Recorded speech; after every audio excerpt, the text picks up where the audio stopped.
It's simple. Buy a ticket when you We are Fox Sports. I'm Doug Russell. It was an opening day for the ages in Milwaukee. Bowers, a fly ball to right. It's got the height. Does it have the distance? At the wall. It sure does. A 3-run bomb for Bowers. Jeff Levering with the call. The Brewers hammer the White Sox 14-2. Jacob Mizorowski, 5 innings of work, scattering 2 hits, striking out 11. The crew off today. They'll resume their series with the White Sox tomorrow night. College hoops, 4 games in the Sweet 16 in the West region. It was Purdue eliminating Texas 79-77. Arizona dumps Arkansas 109-88. Meanwhile, in the South, it was Iowa eliminating Nebraska 77-71. Illinois dumps Houston 65-55. College hockey, Wisconsin advances past Dartmouth in the NCAA tournament 5-1. The Badgers will take on Michigan State tomorrow. The Huddle starts now. I'm Doug Russell on Fox Sports Radio, Wisconsin. Morning, Wisconsin, and welcome to the Huddle. I'm all for someone huddling if you have something to say. It's time to wake up and talk about the teams you love. Everybody wake now! Everybody wake! With the guys you love. It's just about getting the group together. I need you, you need me today. Let's keep touching each other. Let's make sure we feel each other.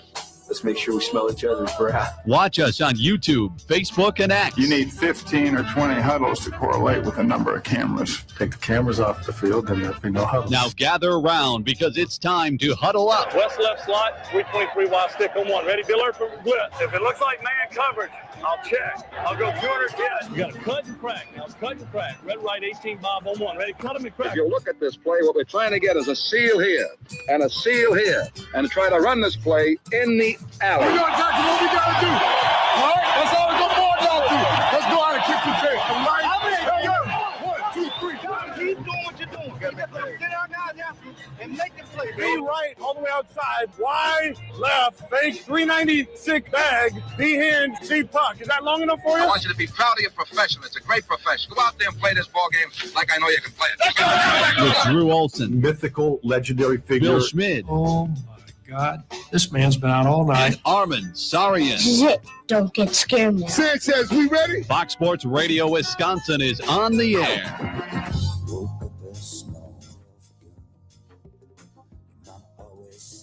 Greetings, insomniacs, sociopaths, early risers, and friends of the Huddle. Welcome to the Friday edition. We made it through Friday. We survived opening day, and we are good to go for the next 3 hours. Drew Olson along with Bill Schmid.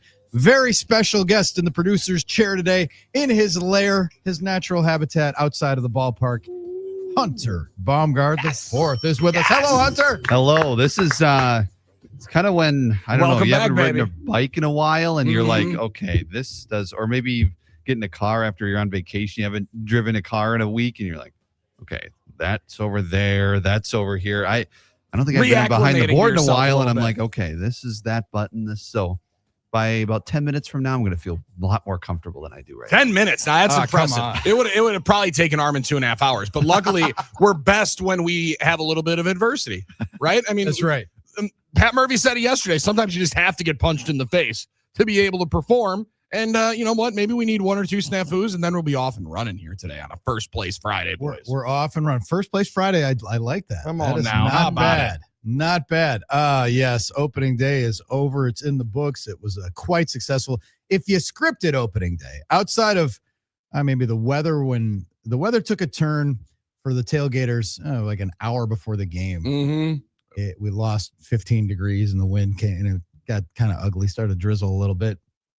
Good incentive to get inside. Yeah, Pushed everyone in. It did, yeah, Yep. to see Jordan Love throw out the first pitch. But if you were going to script an opening day, you couldn't do it much better than that. Brewers walloping Chicago 14-2, and it wasn't that close. No, and the only the only moment wasn't. of trepidation was when the 10 or 12,000 folks that might be finding their seats or might be just roaming around the concourses and different beer lines throughout the day would have only missed the only bad spot and the only blip on the radar for the second pitch of the game. Yeah. It gets blasted into the bleachers. Tremendous run, and the likely power source of Sal Frelick ultimately is the one that breaks the Brewers home run seal. You got to love that. Yeah, it was to to go 14-2. First pitches by the Jordans, Jordan Stoltz, Jordan Love. You had, a great crowd. I walked around the concourse a little bit, and man, pregame, it was like choked. It was like, wow. It reminded me of, well, it was a huge crowd, but it reminded me of the Euchre celebration game when they told everybody to get there early. Sure. And you walk around the ballpark 40 minutes before the first pitch, and they got there. So people were inside, and I didn't see as much of the drunken behavior. The beer lines were definitely long. Mm-hmm. They were buzzing. Definitely thirsty, but I didn't see as much sloppy public drunkenness as I had in the past. Those days might be past us. Might be a tick past, but hey, you know what? When the team is also in the last taste of ball outside of the 2 games against the Dodgers, were 3 of the most intense games that people had ever been to. I bet that also ratcheted up some excitement for folks that came in. And it got a little chill, and it often does. Opening day starts as a party, and then it's like, and then you settle in. It's like, oh yeah, this is baseball. You'll hit the 4th inning beer nap. Yeah, basically. And the Brewers, once they took control of the game, people were pretty relaxed, and it was loud when good things happened. But Hunter, it was just it felt like the opening day stuff. Once that went away, that melted away. It was just a baseball game. Pretty quickly. That's what happens, right? Totally. Then you realize this is what we signed up for. This is what it looks like. Yeah, you love the atmosphere, especially when you score 14 runs on opening day in front of a sold out crowd. You love how loud it gets in the stadium when a Frelick hits a homer or a Bowers hits a homer, and that's what you love about that atmosphere. Yeah, absolutely. That Frelick one was a no doubter to the second deck. But yeah, otherwise, Bob Kozlowski getting a well-deserved ovation for his God Bless America in the 7th inning. Coming back as well. So it kind of had everything, and the fantastic Whiskey Bells with not only a pregame concert on the video board for like 45 minutes to they did. They played on the deck. Yeah. My friends, but also the anthem. They crushed that too. 5 Card Studs did that last year, and I know a couple of their members, and I got to see the Whiskey Bells, our friends. It was great to see Kimmy and Sarah and Chrissy and my boy handsome Kevin Hansen. They're the 4th Whiskey Bell, who was doing sound on his iPad from the left field bleachers while they were hanging out while they're doing out there doing on the strumming. Yeah, it was. And then they got to stand, and they did it right. Usually you stand back by the screen. They were standing right by home plate, right by Murph. Yeah, they're right between Venable, the manager of the White Sox, and Murph. I mean, and the Whiskey Bells have done the anthem at Lambeau, and they thought that was the highlight. But doing this in their hometown, and to see Jordan Love, I can't wait to talk to Kimmy and Chrissy and Sarah about how excited they were to be that close to all the players and be on the foul line for introductions when Murph wasn't giving high fives to players. Yeah, you're getting to see the entire opening day experience. They were right there. They got to see Murph stiff everybody, which is has replaced Ed Cedar's double wave coming out of the dugout as the great moment of the opening day pomp and ceremony. But you couldn't script it any better. 14-2, Brewers win. Traffic sucked on the way out. That's going to be a staple because that is going to be a 26, 27, 28 problem. Yeah, no doubt about it. That whole area is just brutal right now. Just sucks. Brutal. We're going to have to grit through it. But everything else, man. And I guess what stood out to me, there are a couple things. We're going to go through this throughout the day. And if you were at the game, we want to hear from you. 877-794-1973 to the NicoletLaw.com talk and text line. But I got to say, young Hunter Baumgart was on it. He's got his finger on the pulse, and he knows because he told us to keep an eye on David Hamilton. Could be a pick to click. And that's the first time I've seen David Hamilton play in a Brewers uniform. I didn't go to spring training. I didn't really watch a lot of spring training games, but I'm watching him like he made that bare hand play. He got down the line. I'm like, oh man, no wonder they wanted this guy. Hunter, he might be the fastest guy on the team already. I mean, and that's a pretty healthy competition when you got Mitchell and Lockridge. Curio and Lockridge. You got a bunch of guys with, the scouting scale in baseball is like 20 to 80, and 80 is like the top, like Hall of Fame, best possible.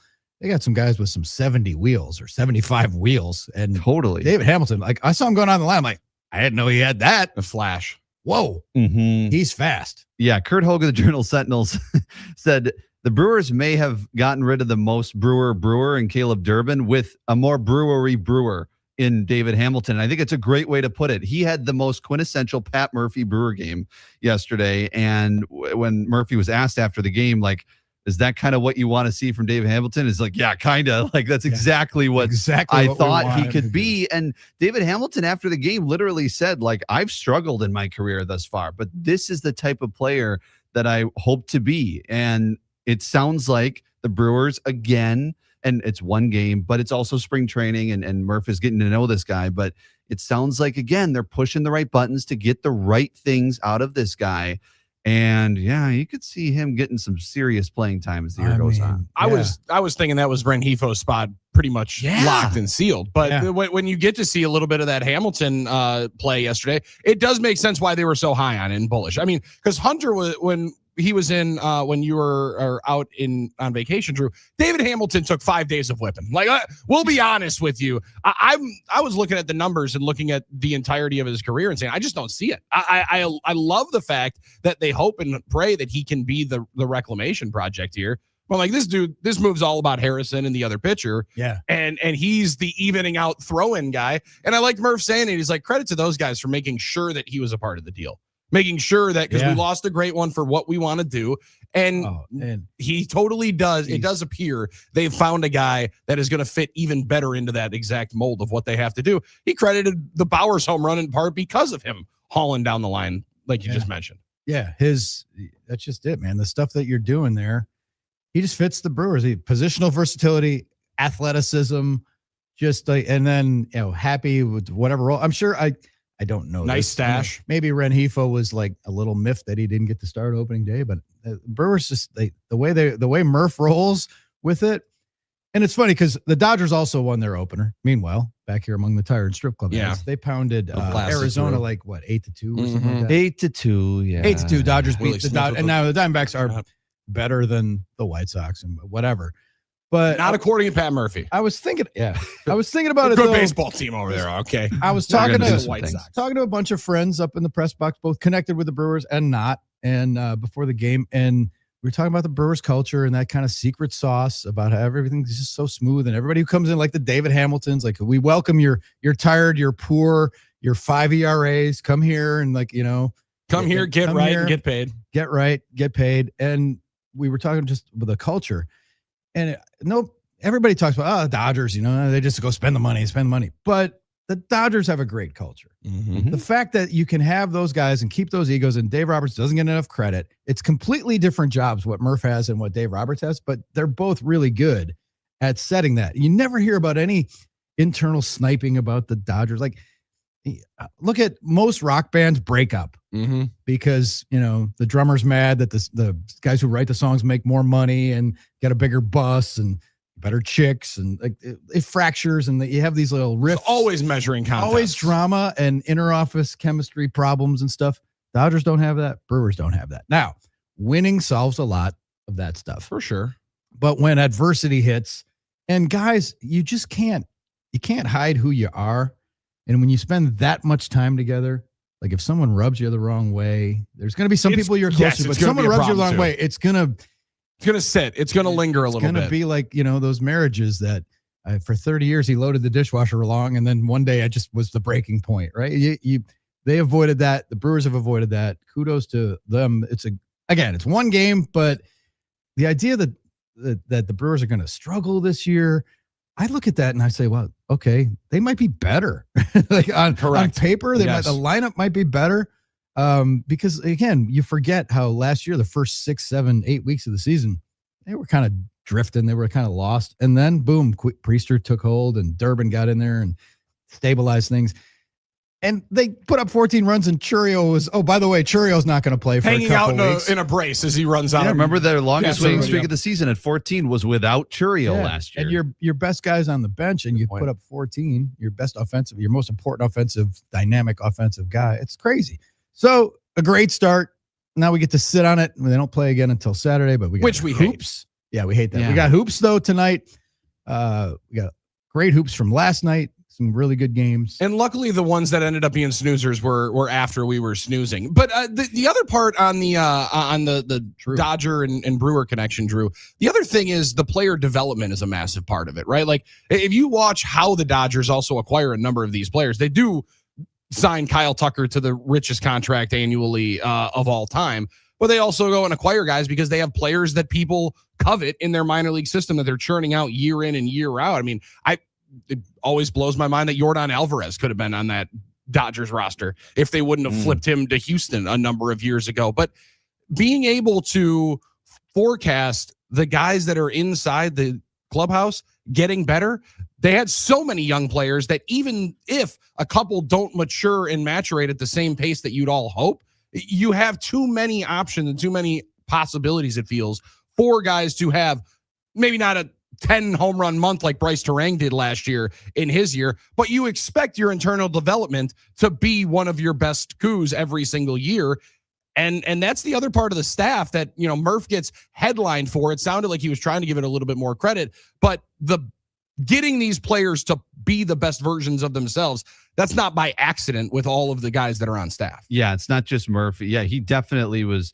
When he was wrapping up spring training on Tuesday, he was definitely giving credit to the coaches around him, the staff he has, which, to his credit, he's put together along with Matt Arnold in the front office.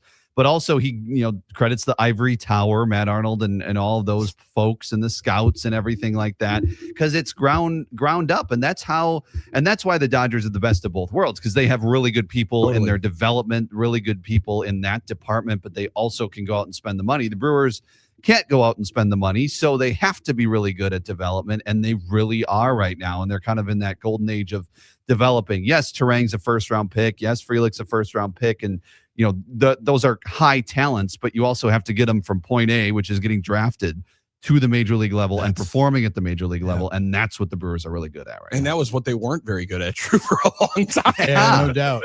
No small feat there. But yeah, it was just all in all perfect day. Other than the leadoff homer, Miz settled in. Pitch count was high, but that's what happens. Now, the impressive thing is, up and down, the Brewers to strike out 20 guys. That's why. Yeah. 20 Franchise out of the 27 record. outs were punch outs. I mean, come on. And that's just like, okay. So the new guy gives up a homer in the last inning. So homer in the first, homer in the ninth, right? Like, okay. Yeah. If you're going to give him up. Let's bookend it with 2 solo shots and we'll feel okay. I like that we gave that guy the opportunity to have his first hit. Yes. Keep it close where they could go get the baseball. That was good stuff on Woodford. Yeah. So, yeah, when you're, that's a tough. It was nice of him. And I always say that's a tough, it seems cushy, but you don't want to go in and walk a bunch of guys. And it's like, you want to have that line of, you want to just throw strikes, but not get drilled. And right. It's a little, that's hard to pitch in those kind of lopsided games sometimes. That's almost position player territory. Well, and once you can tell the backstop funnels out with most of the patrons before DL Hall took the mound there in the 8th inning, that also has to be a little bit of the wind out of the sails. Your big moment on opening day, and more of the folks are headed towards the exits because they stopped serving booze. That's a little bit of a difficult spot. But I did, as DL Hall walks the second guy, I'm like, dude, we can't. Come on. I was going back to our Pat Murphy play sounder that he had from when he was at Notre Dame. I don't see the umpire standing out here saying, hey, man, well, you're walking the yard. I'm trying to call balls and strikes. Buddy, we don't want to be walking the yard here up 14-1. No. Like, just go attack hitters at that point. There's no reason not to attack them. Make them put it in play. You got a great defense behind you. Let's get that control down, and maybe he was a little amped up. And he did get out of it. He didn't allow a run, which is great. DL Hall. That one run total of the White Sox stayed at 1 run when DL Hall left the game. Now, Jake Bauers, congratulations on being able to avoid the Brad Nelson territory right out of the gates. Yeah. After the hot spring training, Drew. Yeah, that was I kind of picked him to go 0 for April, but it's not April yet. Not April yet. You're right. You're still right in that wheelhouse. But yeah, that was impressive for him. And well, the fact that he was playing again, like it's like you get in there. And so everything that was good about it, like. Did that ball seem like it touched the ceiling as much as it did on television? But yeah. To have the game, the contributions that the Brewers did, and to have, again, they were in full Brewer mode, like with the long at bats. Totally. Just not, and it's just long, like, again, like early on, they didn't execute maybe, but then once the game got rolling, it was typical Brewer fouling off pitches. 6 runs without hitting a homer. I mean, like before they hit their first bomb and it being free. Going deep into counts. Total Brewers. And now, how many walks did the Brewers draw on offense? It was a lot. I will look at that right. 10 walks. Was it 10? Yeah, I was going to say. They walked 10 times and struck out 20 White Sox. They walked 10 times, and the Brewers gave up. We might never lose all year. Like Miz walked a few guys, so the Brewers had what? The Brewers gave up 5 walks and 3 hits. Or does that sound about right? That sounds exactly right. 4 hits. 4 hits. Oh, yeah, 4 hits and 5 walks, correct. 4 hits and 5 walks, and the Brewers drew 10 walks. So it was a long game, but man, very successful, very fun to watch. Great day at the ballpark. Season's underway. Brewers are 1-0.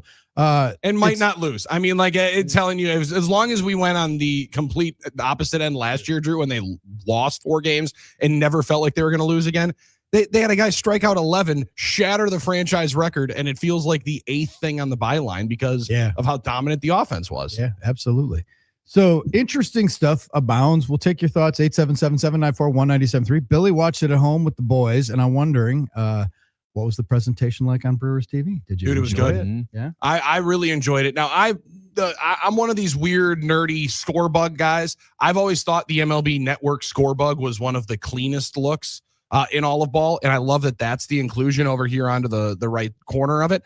But it was, I felt homey. I mean, like it was who you remember. It was all of your same people. Their intro video is elite. Like the lead in, the 45-second intro is awesome. Smash you with the best highlights and celebrate.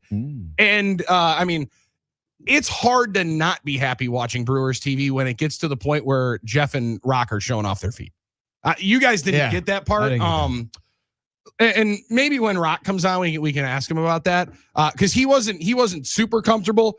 Jeff said it was a hamstring issue with Rock, but I mean, Jeff got that shoe up there. They showed off their Brewers shoes. They were having themselves some fun in that boot. So it felt like Brewers baseball, and it wasn't all that different. And also, I mean, the money hit very, very quickly there on Brewers.tv, and then being able to flip over and watch Kyle Schwarber hit a home run in his first at bat. Like it was nice to be able to alternate. My favorite part, actually, go off of Brewers baseball right back onto another game onto the streaming service. So that was pretty spectacular. Spectacular. All smooth. So we'll take your thoughts about opening day. 877-794-1973. Dolph's going to join us at halftime. We've got our usual stock features for you. Hunter's got an interview to play for us, I believe. Got a chance to talk to the directors of the Uke documentary, which was really cool. And they kind of tell the story of how it started and how it came to be. Truth and awesome. Full disclosure, I did not stick around to watch the trailer. I ailed it. Yeah, and I was in the clubhouse, so I ailed it. I was wondering if many people... I ailed it for the traffic. A lot of people did. A lot of people stayed. Okay, good. So it did do what they wanted to do, which was kind of so. stagger the traffic on the way out a little As bit. much as it could, I think with that rush was, hour. Yeah, I think they wanted to. Yeah, absolutely. All right, we are off and running. Brewers are unbeaten. We'll talk tournament. We got, a full buffet. No Brewers tonight, but plenty of basketball to watch. And lots to as we get ready for the weekend. A prediction after last night's result for the next Milwaukee Bucks head coach. Coming up later that's going to be sweet. Maybe coming up later on in the show. We are glad that you're up early with us. If we have to be here, we're glad that you're here as well. You're listening to The Huddle, Fox Sports Radio, Wisconsin.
I've kind of, I guess, struggled in my career so far, but I feel like that's the player that I am and hope to be. This is kind of right up my alley, playing the game hard, running the bases hard, stealing, grindy at bats. So I'm definitely loving it here so far.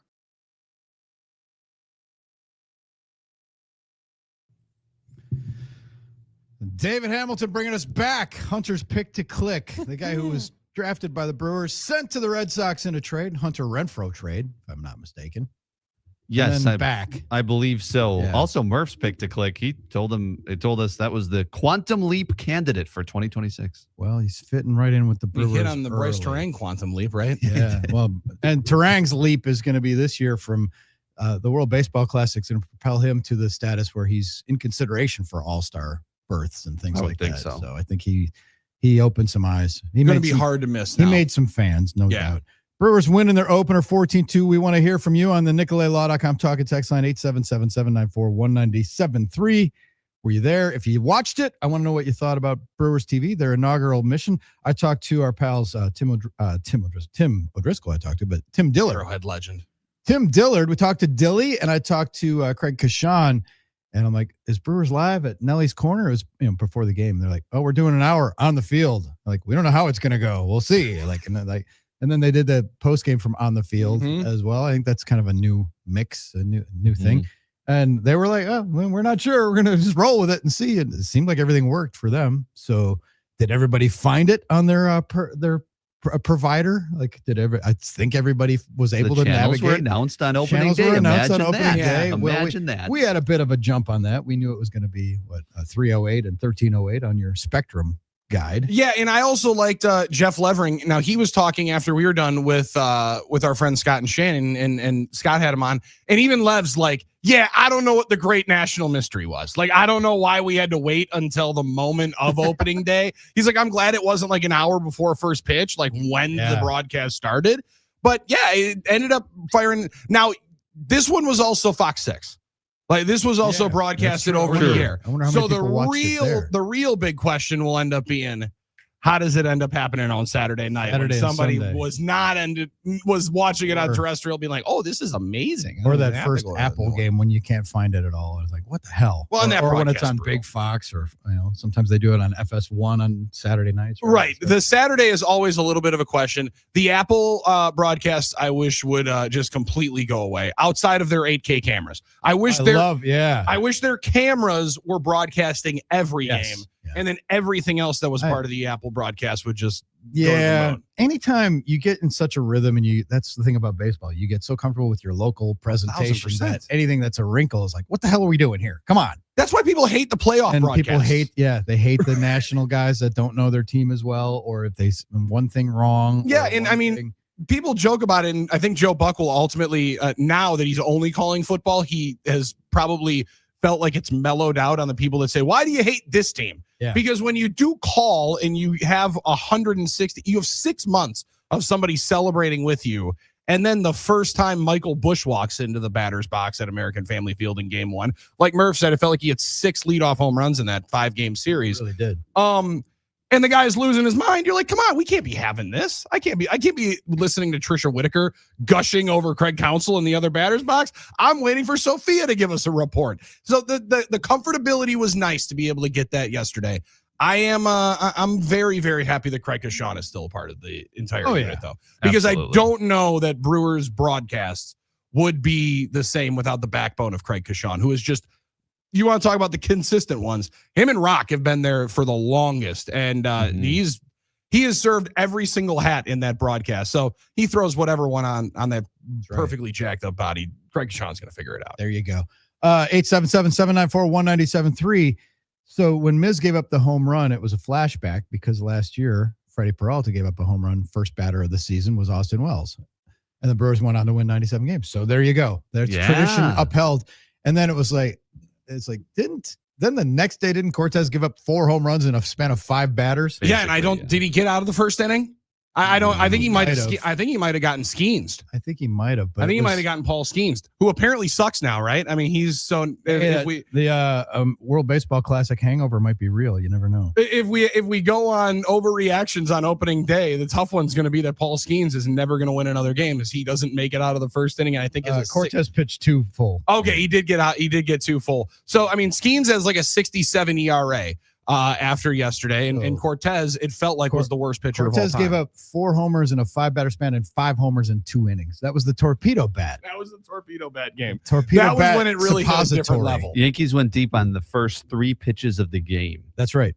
They won 20-9. Now, and who was the young man that came in after him and was like, "Hold my beer. I think I'm going to give up 4 more." Connor Thomas. Okay, Connor Thomas. And then Elvis Peguero. Chad Patrick came in. I believe that was his MLB debut. Gave up a couple of earned runs. Oh, why not? And then Jake Bowers finished. Jake Bowers, one of the most solid relievers. I was going to say they he was the only one that 9 runs though. The Brewers did. Yeah. If serves me correctly, Bowers was the only one that came out of that series within 0 ERA. They scored 6 runs off of Fried. Fried didn't pitch through 5 with a big lead. Right. And that was kind of like, what the hell, dude? And then, and that was a year ago. So, but it was the parallels were there. It's like, oh, another home run to start the season. That's quaint. But boy, did Miz settle down. And a classic Miz deal. Like he just, you want to talk about somebody that needs to get Miz. You're going to turn around the 101, 102 fastball that he throws in there. It did feel like he said, "All right, sweet. Yes. Now we're going to go see if everybody else can." Yes, touch it. But with Miz, as much as we love the radar and people were watching because of McAfee, can he hit 104? I think 11 strikeouts will be better. Yeah, but the thing with Miz is, and I learned this from Mike Maddox, former Brewers pitching coach, and used to listen to the program and call in under a fake name, like Fred from Lake Country. That's amazing. The only bad thing is he couldn't give you the hand or on the hilarious. shoulder. Yeah. But he would what Greg Maddox would say is when he got into jams, didn't happen often in his Hall of Fame career, but when he got into jams, what you need to do is try easier. Don't try harder. Same thing. If you're standing on the tee and you want to hit a long drive, you squeeze your butt cheeks together and you slap one 40 yards into the woods, right?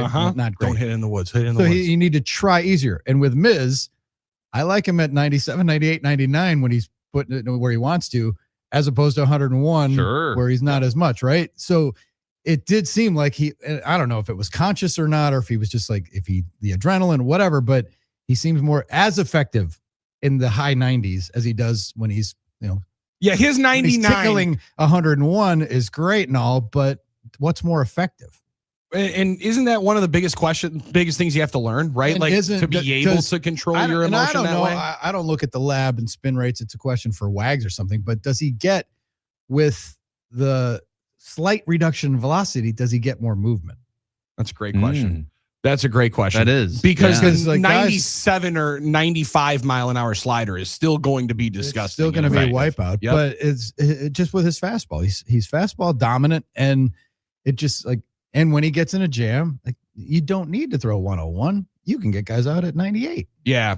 And especially with that extension, right? Like, I mean, he's got too much deception. Like, it's too much coming at you to not be a great lesson that he's going to have to end up learning. Kind of like, is that the way that they were talking about it with Sproat too, right? Where it's more of learning how to pitch through the issue instead of just throw harder and try to gas somebody out. Yeah. And Murph talked about the maturity that Mizorowski is showing, and that's part of it, right? You're learning how to bounce back from those adverse situations. You remember, I think Ohtani took him deep to lead off the game again when he was facing the Dodgers in that Kershaw matchup. And then he settled in and did quite nicely the rest of the game. So, yeah, I think it is. These guys are just learning, and there are going to be bumps in the road. The leadoff home run was a bump in the road, but boy, Mizorowski really can just kind of get it right back under control pretty quickly, as we've seen in his career. Now, we've obviously seen a couple snowball innings, and you will from Sproat, and you will from Harrison, you will from these guys as they get more and more experience. But he has shown the ability to bounce right back, even after an early tough first inning or a tough first home run, and boom, you're off and running. Yeah, throws like 20 some pitches in that first inning, Drew, and you were on the pitch count being a problem. To me, it's the 3 walks will be the one that I'm going to be more conscious of than the homers, because I then think of the Suzuki homer, right? His first guy that he ends up facing in the playoff game. But he has some of the most electrifying energy on the mound, right? Like that youthful exuberance. Definitely would not be able to do that if he played 20 years ago. Drew, you'd be able to speak to that a lot better. You'd be able to tell me if he would have meshed with the 0-2 Brewers, who with the fist pumping and and screaming around every time he strikes somebody out. But he's perfect for the ball that you can play now because we celebrate guys that celebrate on the mound. Absolutely. That has changed a lot. You guys, you can have no service time, hit a home run and pimp it, and then not wear one in the ear flap the next at bat. So it's changed a little bit. It was a little bit different back in the day. Just the same way they used to be able to really beat the hell out of quarterbacks in the NFL. True. And rough up wide receivers in the first 10 yards of their pattern. Doesn't happen anymore. No, and this kinder one, and gentler. And this one too, I think like in that clubhouse, they seem to obviously enjoy it. Right now, you're definitely going to enjoy when my man's striking out 11 guys. You can walk around and Barry Bonds said, I didn't talk to anybody off the field, but I was the best teammate on the field because I took walks. Yeah. Right. So as long as I'm producing on the field, I'm a great teammate. It does seem like all of them allow for the moments and whoever you are to have your great day to shine. And Boss Dobler was here, and I know that he's excited since Hunter's in the studio to mention. Congratulations to Garrett Mitchell for his continued failure. Only starter to not get a base hit yesterday. Only starter to not get a base hit yesterday. Did draw a couple of walks, though. And his sacrifice bunt to get Hamilton over, which eventually Hamilton scores. Very productive out there. I will not stand for it. You need to just give Garrett Mitchell a chance, people. I know his spring training numbers were not good. I get it. He also hadn't seen live pitching in 7-8 months. Let's give him some time. Let's see what happens in the regular season. All right. Maybe we give him some time. Too much talent. Do we have to give him some time here though, or does he get more of his time down with in 2 walks and a sacrifice? He was 0 for 1. He was over 1. Only reason that I'm a horrible day. Horrible day. Horrible day for the Potawatomi Sportsbook minus 130 on a base hit. Now listen, that's gonna be fine. We can hand those $6 away with friends. But I was only joking because I wanted to see Blake Perkins. I wanted to see if he was able to bring the bag from Nashville, from the airport, right off the tarmac, right onto the ball field. Because I don't know when he got the call and when they officially knew about the Churio injury. Because he was playing on Tuesday, and he didn't look like he was going to be hampered on Tuesday when we were there at the exhibition games. So it seems like that was a relatively new discovery in that MRI with the hairline fracture. Couldn't really remember what exactly the game or the swing that it was, because basically he had hurt it March 4th in the exhibition game. He got hit in the hand. They did imaging, not a fracture. So he continued to played through the championship for Team Venezuela, came back, even hit a home run in spring training, played the 2 exhibition games. But at some point there was a swing where he felt it, and he was either Monday or Tuesday. I would think it was Tuesday, just of how the timeline has went. Then they went back and said, okay, let's do an MRI. Let's see what's, and then that's when they found the hairline fracture. And then they announced the IL yesterday morning. Perkins was in the clubhouse as soon as we got in there yesterday. So he was at least there in the morning. So I have a feeling this probably was decided on Wednesday or maybe even late Tuesday. Yeah. Probably late Tuesday because they probably, the swing probably happened. But Matt Arnold's like, he takes so many swings. I don't know exactly when it was, but it probably was Tuesday. Yeah. But it also now you'd think they're 3 weeks out from the injury, 2 or 3 weeks out from when it initially gets hit. Now you give it 3 weeks, and hopefully that can be less than a month stay on that IL. As to the Garrett Mitchell slander, the guy's on base percentage is .667. That's Bonds like, and he scored a run. Okay, so he didn't get a hit. He was 0 for 1 with a sacrifice, 2 walks, and a run scored. I think it's a pretty good day. I lead that guy off and I win the pennant. Give me 2 walks a day, 2 walks and a run scored every day of the season. Put me down, sign me up. You can bat 0-0-0. I'm just mad I didn't throw him an RBI instead of the hit on the parlay. See, I know they're pointing thumbs. I'm going to point more thumbs than fingers at Garrett Mitchell. Yeah. But come on, Garrett. Let's join the hit party. Come on. We're having a party. Yeah. Oh, by the way, the out that he made, his unsuccessful, was against a lefty, which he was like, that's not even wasn't even going to be a thing. It was like he was going to be platooned, right, with Lockridge, but if you're worried about Garrett Mitchell, you're just looking for something to complain about. Well, and our guy Dobler this one might be my favorite. I hope they trade Mitchell to Atlanta so that they can send him to AAA Gannett, which is 15 minutes for me, so I can jeer him all season. Oh, this is personal for him. It's personal. My. Wow. What are you gonna text us if Garrett Mitchell puts it together and has a 2020 season? The thing is, though, Dobler will be here because he will be here every single day, and we appreciate it. And that, so I'm excited to be able to get some of that because the Garrett Mitchell day is coming. Yeah. Garrett Mitchell day is coming. I know Garrett Mitchell had a bad day yesterday, Come on, but that's sweet just number me. 5. I just watch ball. Come on, number 5. 877-794-1973 gets you in. We're off to a rocking start. You can tell it's relaxed. Thing about opening day is when they play on Thursday, opening day, it's either got to be a Monday or a Friday. Because the next day, it feels like opening day always feels like Friday whenever it happens. It's 1,000%. And people have to go back to work today. So having it Thursday is like, oh, crap. Us. We got to go back to work. We got another day. Like, it's just something about it, right? You are spot on that one, Drew. And that's why it's nice that we're going to be able to cheers all those folks that are taking the day off here today by celebrating and having ourselves enough fun, responsible fun, and getting ourselves ready for some picks here for tonight. Because I don't know about you, I would have liked to have been able to stay up for those games last night. No doubt. The opening day beers and brats, there was no shot that we were making it past halftime. I might have to squeeze in a nap today so I can stay up and watch the late games. Well, listen, you and Tom Izzo and Danny Hurley. That's right. Danny Hurley was almost falling asleep at the press conference last week. So Those we are starting definitely at going to need 10 one. or later on the East Coast. Downright disrespectful. Yeah. Let's get after it. It's the Friday edition of the Huddle, Fox Sports Radio, Wisconsin.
The Huddle, Fox Sports Radio, Wisconsin, 920 Milwaukee, 1070 Madison, everywhere on the iHeart app, streaming live for early risers, insomniacs, and sociopaths. So we're up at 5 a.m.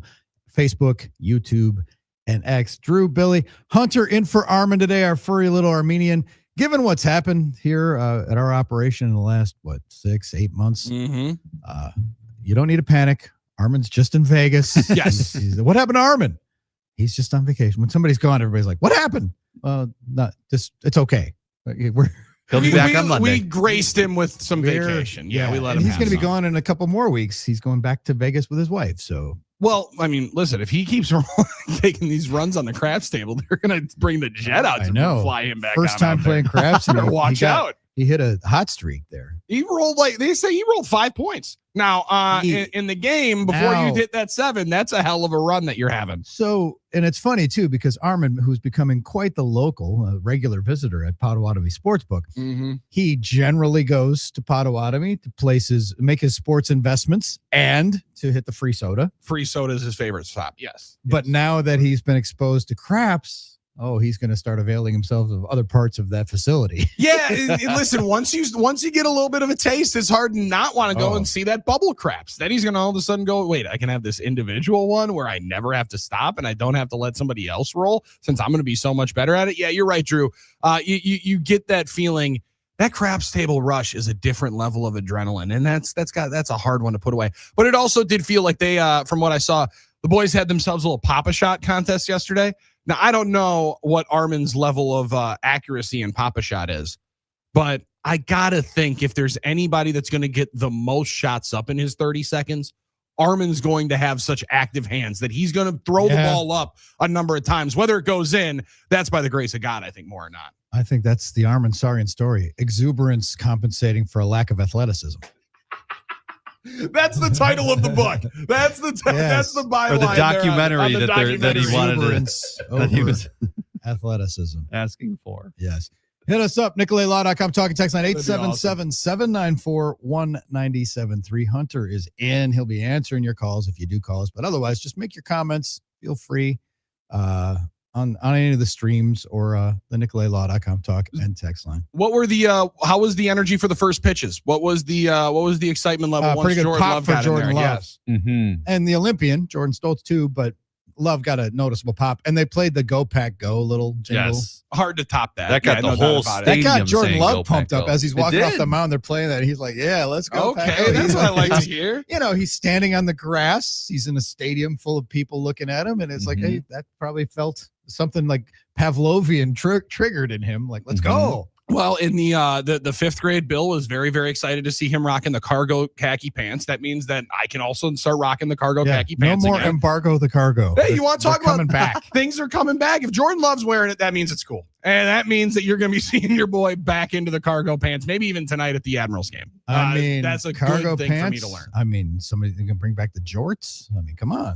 Everything comes back, right? I think jorts have been back for a while, right? Especially the really, really short ones, the way the West kids are wearing their shorts now. That's fair. State Fair is a great place for the jorts. I was also at Saz's a little bit yesterday, guys, before the festivities, and it was live in that place. Ooh. Now you've seen a lot of different opening days. I took the drive down Blue Mountain because I wanted to be able to see how all of the different establishments were rumbling up around 10 o'clock yesterday. Nothing was like Saz's. The bands were rocking at 10. They'll be going all throughout the weekend. Saz holding court right by the bar with the 76 cent 10 ounce glass that they're selling throughout for the 50th anniversary. Awesome time yesterday. Oh, yeah. So I had to give a shout out to Saz because Saz has been throwing the best parties in the state and in the city for 50 years. Yep. This one, Drew, I think he's going to hit it out of the park this weekend. This is old school with the tent and everything, and it's just back to the way it used to be. And it feels proper. Dude, it was so good to be able to grab corn in one side, a potato here, and a draft beer in a plastic cup right here, and listen to live music and not have to move. Yeah. That's hard to top.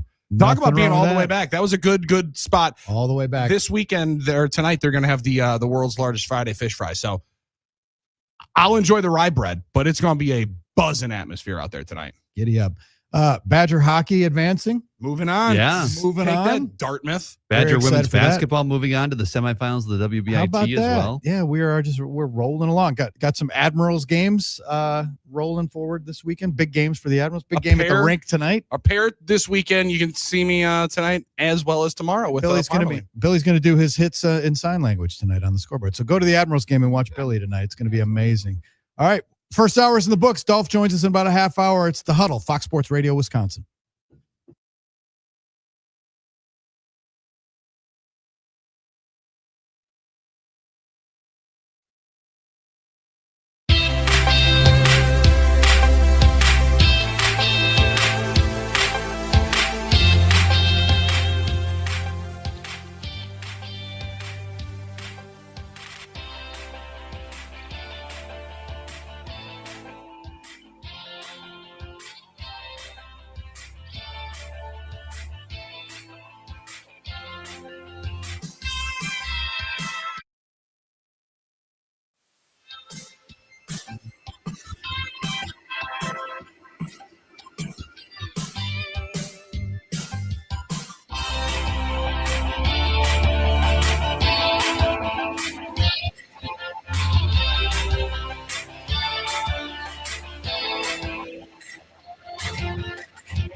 I'm Doug Russell. It was an opening day to remember for the Brewers.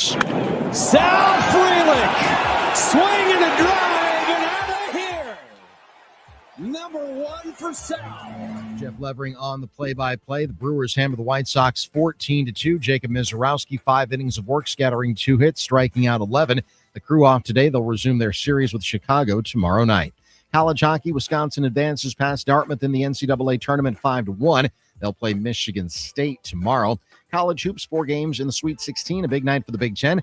In the West, Purdue and Arizona advance. In the South, Iowa and Illinois prevail. Coming up tonight in the Midwest region, in Chicago, 2 games. Alabama takes on Michigan. That'll be followed by Tennessee against Iowa State. In the East, it's Duke against St. John's. Michigan State takes on UConn. Hour 2 of the Huddle starts now. I'm Doug Russell on Fox Sports Radio, Wisconsin. And welcome to the Huddle. I'm all for someone huddling if you have something to say. It's time to wake up and talk about the teams you love with the guys you love. It's just about getting the group together. I need you, you need me today. Let's keep touching each other. Let's make sure we feel each other. Let's make sure we smell each other's breath. Watch us on YouTube, Facebook, and X. You need 15 or 20 huddles to correlate with the number of cameras. Take the cameras off the field, and there'll be no huddles. Now gather around because it's time to huddle up. West left slot, 323 wide stick on 1. Ready, be alert for blitz. If it looks like man coverage, I'll check. I'll go 200 dead. You got to cut and crack. Now cut and crack. Red, right, 18 Bob on 1. Ready, cut him and crack. If you look at this play, what we're trying to get is a seal here and a seal here and try to run this play in the alley. We know exactly what we got to do. All right? That's all we're going to down to. Let's go out and kick some tape. All right? Hey, yo. 1, 2, 3. Keep doing what you're doing. Sit down now and make the play. Be right all the way outside. Wide, left, fake, 396 bag, D hand, C puck. Is that long enough for you? I want you to be proud of your profession. It's a great profession. Go out there and play this ball game like I know you can play it. With Drew Olson, Mythical, legendary figure. Bill Schmid, Oh, my God. This man's been out all night. and Armin Sarian. This is it. Don't get scared now. Sanchez, we ready? Fox Sports Radio Wisconsin is on the air. Dominating a Friday in the good land the way the Brewers dominated the White Sox in the season opener yesterday at American Family Field. Welcome in Drew, Billy, and Hunter Baumgart, special guest producer, as Armin Sarian continues to just, wander around the desert. Stroll around aimlessly and hit craps tables and win all the over Las the place. Vegas Strip for Armin. He's out there with our boy El Baldo having a great old time. And he did send me which I knew was going to happen. One of my favorites about Armin is he is loyal to the soil. Until they put him in the dirt, he's going back to the folks that have gotten him here. And he's sitting right there in the MGM Sportsbook, outwardly, loudly trashing that place. This place is in Potawatomi. I go 2,000 miles to watch a 32-inch TV. I'm like, brother, there's people there that are working. I think you should maybe quiet this thing down. He goes, 2,000 square foot video board. Why on earth am I watching this on this? I have a better one in my kitchen. So he's loyal to the soil. He's never going to back down from an argument and a scrap. Loving it. Defending all of his boys. Why was it MGM that put out the Phil Jackson North Carolina thing the other day? Yeah, I think it might have been a parody BetMGM, but yes, it was BetMGM tag. Yeah, 100% it was. Because it looked like their account. I thought so as well. Yeah, that said that Phil Jackson's going to North Carolina and it's going to make sense because Bill Belichick's already there. And I'm like, already there. Yeah, well, if we're at the point where like April huge Fools is next businesses week. are doing that, right? Exactly. If we're at the point where, actually, you know what? The April Fool's next week is going to be the Super Bowl for these AI, Facebook posts. Great point, that Hunter. got Matt LaFleur adopting 2, animal shelters on Facebook or whatever. These AI. If you're on Facebook, it's less and less, which is good. I think they're taking a hold of it, but it's just random stories that are totally made up, especially on Facebook, or even pages. They had a fake page of Jair Alexander that had thousands and thousands of followers, and he was saying he's coming back and all that stuff. So, my gosh. Yeah. So I think that April Fool's Day is going to be the Super Bowl. Yeah, it's going to be awful. Yeah, the Pots are going to be having a good old time. 877-794-1973. Share your thoughts about opening day. If you were there, we want to hear from you. What was your experience like?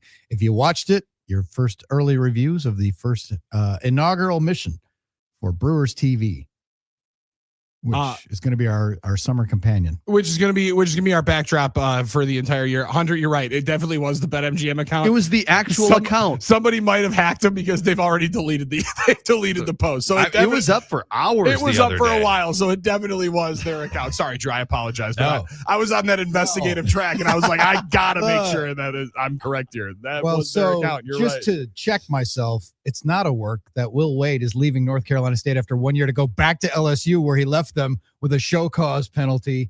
Like, what the hell? Well, he also said, I'll try to follow more rules this time. All right.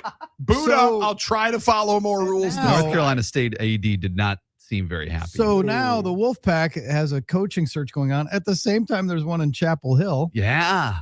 And Will Wade, like, how much is LSU spending on buyouts right now? Oh, that's a great question. Because they've got Lanes. They got to buy Kiffin out. $50 million that they had to pay Brian Kelly still. They had to pay Kiffin, and now they got to pay Will Wade. But they're paying $60-70 million in just buyouts. But you know what? Governor Jeff Landry down there in Louisiana said, we're not tolerating this losing. We're not doing this losing stuff. But I want one of these contracts, one of these coaches contracts. Why make it a little incentive based? You win, you get paid more. You win, get paid more. So I'm interested to see how they build this one out because you're right, Drew. I mean, his body wasn't even cold at LSU, and I still don't even know that they finished up all the paperwork from having to fire him 3 years ago or whatever. Some coaching moves, they just seem logical and just right. Like Jerry McNamara going from Siena to Syracuse. Perfect. Right? That's the best one you could have. Got a guy there. North Carolina always likes to keep it in the family, though they might not this time. But now Will Wade going back creates that opening. It's like, again, as much as people hate the transfer portal for players, it's always been open for coaches. Coaches have been open for a long time. Coaches could always go to better situations with better money, better players. Like, why can't players have that flexibility as well? And it's hard to separate the two. 100%. And that is one, as you know, Tommy Tuberville, who's now into politics, put together the 5 years for 5 seasons bill that they were trying to put through. As you know, now apparently legislation is the only thing that can fix college sports because the NCAA is completely powerless. But like the thought that that's always been going on, that's the only one that you can build in that people have crowbarred. Like the coach leaves, you can absolutely go.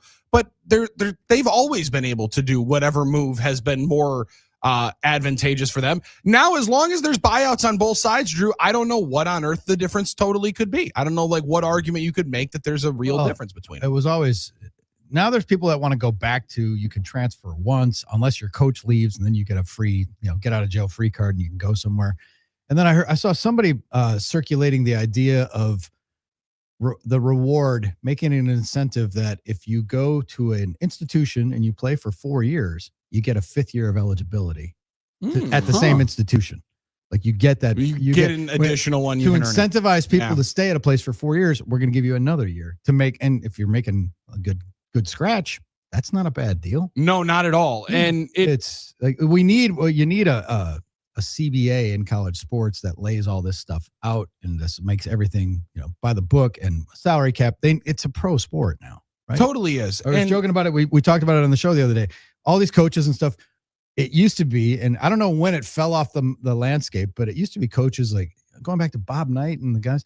They would talk about their graduation rate. They only made it through the first round of the tournament this year, but he graduates 90% of his players. Yeah, 93%. I haven't heard about the term graduation rate hasn't entered the discussion in college sports in a long time because no one gives a rat's ass. They don't even consider them students anymore. Not at all. No, student athletes, they're so haughty. Like we didn't get to cover a regional this year, but the student athletes will be here in the interview room in 20 minutes. The student athletes, like they go out of their way. It's like, shut up. Come on. And like maybe one of the best examples of it, Drew, is John Calipari was sitting courtside at a Sacramento Kings game the other night.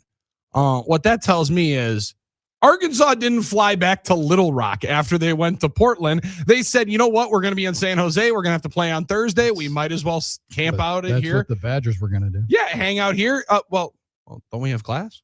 Oh yeah. Oh yeah. Okay. Right. Don't worry about that. We'll figure that one out. All of them are taking online classes and stuff anyway. But the Badgers were going to do the same thing. Yeah, and Calipari did say something that was along those same lines of like, if you build it into deals where you will make more money at the institution that you're in, he's like, we have the example perfectly in the NBA.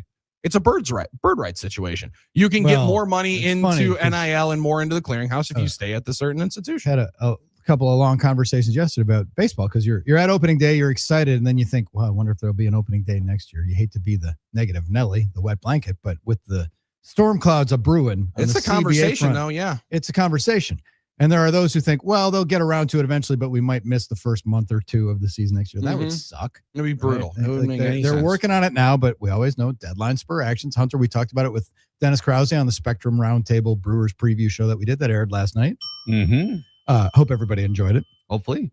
But in this round of baseball negotiations, much like they need a structure in college sports, but baseball is going to need that too. And baseball is going to what the dance is going to be. The owners want a salary cap. They need a salary cap. They think they need a salary cap. They think they need a salary cap, and they have to sell it. But the players don't want to accept that because it would seem like a loss. So they're going to have to. We were talking about it in the press box yesterday in the TV booth. You almost got to come up with another name for it. You can't call it a salary cap, but if you enhanced revenue sharing or punitive luxury tax or something like somehow, because that's what it is. So they need something semantic, but the owners are going to have to, and they've never really wanted to adapt this, but they almost have to flood the zone and give the players, they have to give them wins. Right? You have to give them wins on the negotiation table. I don't know if going to 154, there've been talk about, all right, we're going to shorten season to 154. Everything will stay. You'll get the same money. Maybe have one day off a week. Sure. Like make Monday a universal. I said that years ago. Like they should have, every team should be off every Monday except for there's one game on Monday night. And make that a marquee national TV game stands alone, and that might be a cool thing to implement. Monday Night Baseball. And frankly, that actually might be the biggest coup in the help to this, is because you need to be able to sell one-off special events, because that's what we watch for now. Like Sunday Night Baseball was every night. Yeah, Sunday Night Baseball was that standalone game, but it's lost some luster. And if it was the only game on the docket that day for people who like to invest and stuff, but they're going to have to okay, we'll play 154 if they can maybe swallow that. We'll add 2 guys to the roster. We'll give you a pitcher and a position player. So we're creating what that would be 60 big league jobs. Sure. So expand the rosters to 28.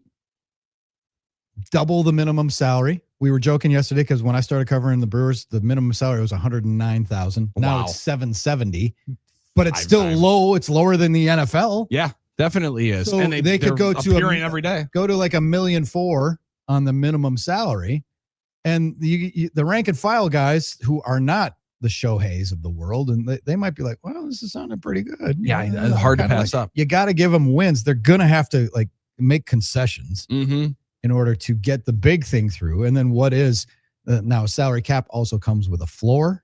Well, and that's where the minimum salary will build in. Is 150 the floor and 225 is the ceiling, or how do you, and then do you have bird repeater rights or grandfather clauses like Shohei's, but then what the Dodgers have been doing is just backloading. So we're only paying this much this year. And the deferred money is going to have to be real. You would think reeled in a little bit, although teams are going to always want that because they can keep the money in their bank account, earn the interest, and then give it to you at a different time when it equates to something different. But like the Dodgers, they've just found the greatest competitive loophole, right? Like with the kind of Guggenheim money that they have, it doesn't matter that dollar per dollar, what in their tax to what they end up paying on the salary. I think it's close to, if not over $1 billion. Yeah, I think so. To what they have in cap money, and then on top of the taxes that they're going to pay.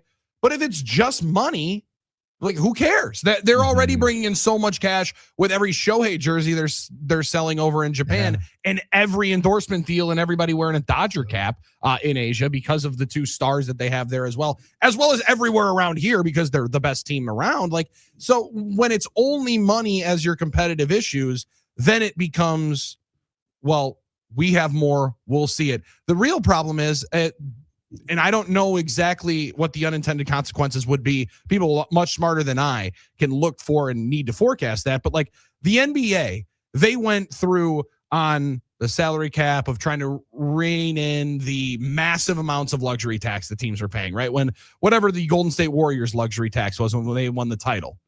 So we can't do this. We got to bring in all of these tiers. They're going to be super restrictive on how you can acquire players. If they do that, well, then the Dodgers will have to cap and make decisions on if Freddie Freeman's going to play first base or if they're going to have to bring in somebody. If you limit how then you can build your roster out the next year because you're into the tax, then we'll see it. But that's the part of it, Drew, that I don't know that the players are going to want to. The players want the Dodgers, right? They obviously, they're hoping every team becomes the Dodgers. And I think it's going to be difficult to be able to pull back and forth.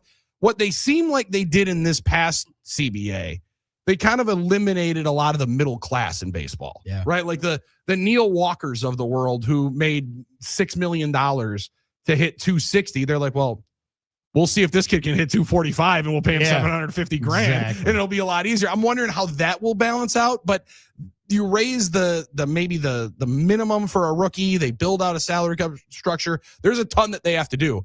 I would like them to be working on it now, though. Like Ken Rosenthal had a great piece in all of his storylines, and he told the story about in 2006, his first year at Fox. I get a call hours before Game 3 of the World Series from the network higher-ups. If memory serves right, it was Ed Warren, the executive producer. An announcement was imminent. Major League Baseball and the Players Association had reached a new collective bargaining agreement, and the network wanted me to interview Bud Selig and Donald Fehr live on the pregame show. 20 years ago, they did it at the World Series. Wow. Might see that again. I don't know that they're going to start talking until the All-Star break, really negotiating. Talking, so like that's the part. Is it real yet? Mark Anasio said yesterday that he's like, we haven't even met yet, and he's on the labor committee, and he said we have not yet met yet, and he said if you're putting it in game terms, we're not even in the early innings, we're in the pregame right now. Yeah. And I sound good. I talked to Curtis Granderson, and he at the gig we did at Pick and Save with Leroy Butler for Feeding America and stuff, and he longtime PA guy, right? Yeah, and he said, well, the owners got to get their thing together, then come to us. But he was more optimistic than many. A lot of people are just like, oh, there's not going to be a season next year. But I have a hard time believing there's not going to be a full season of baseball. Can't either. And like that's a lot of money. So maybe camp starts late or something. Right. I could see that. I think that could. Well, in reality, though, too, like it would be a devastating time for it. There's too many smart people around and working in Major League Baseball to not feel the momentum the sport has now. Yeah, and here's the thing: even the Dodgers, who have everything, it's like we don't want to change it. We don't want to cap, right? Do they want to sit out a season and lose a year of Ohtani? Hell no. That's the thing. Like everybody has way too much to lose losing an entire season. We're just rolling like, okay, Dodgers have won 2 in a row. They're looking for a three-peat. They look like a wagon again. Coming off the World Baseball Classic, which is huge. Massive. You're going to have possibly baseball in the Olympics coming up. Like it would be the dumbest thing ever to miss a season into, And that's actually what you just have to find. It's the stuff around it, Drew, that you just hit on gives me more optimism. If it was just the two sides and they didn't have the boost of the World Baseball Classic, the Olympics coming up, and as well the NBA, like you want to talk about the old Mark Cuban pigs get fat, hogs get slaughtered deal. The NBA feels like it's not walking into the slaughterhouse, but people want to get it on the bus to go, right? People have their ire up for other sports, and they're looking for something to come back to. But this would be one that would really hurt it. And for those, the salary cap is not a panacea. The Dodgers will still be the best team in the salary cap era. Because they'll still spend all of the money on a Chris Hook and Matt Erickson and company. Last I checked, there's a salary cap in the NBA. And yet the Sacramento Kings continue to exist and suck. They're still there, brutal. Yes. There's a salary cap in the NFL, but we've got the Cleveland Browns and the Cincinnati Bengals who have a struggle. Yeah, but hey, watch out. This is that struggle. I don't know if you saw this with the owners' meetings coming up next week. Is the only real sicko hardos are really excited about what they're talking about at the owners' meetings and the competitiveness. The Browns have figured out a way that they're not going to suck anymore. Oh, there you go. They have cracked the code. They just need to let us trade first-round picks for 5 years in advance. Okay. That's it. They said as long as we can then start offering our 2031 first-round pick, guys. There you go. Super Bowl Cleveland Browns. It's interesting how they've been able to matriculate the ball down the field. Now I think they've finally cracked the code on how they're going to be competitive. Yep.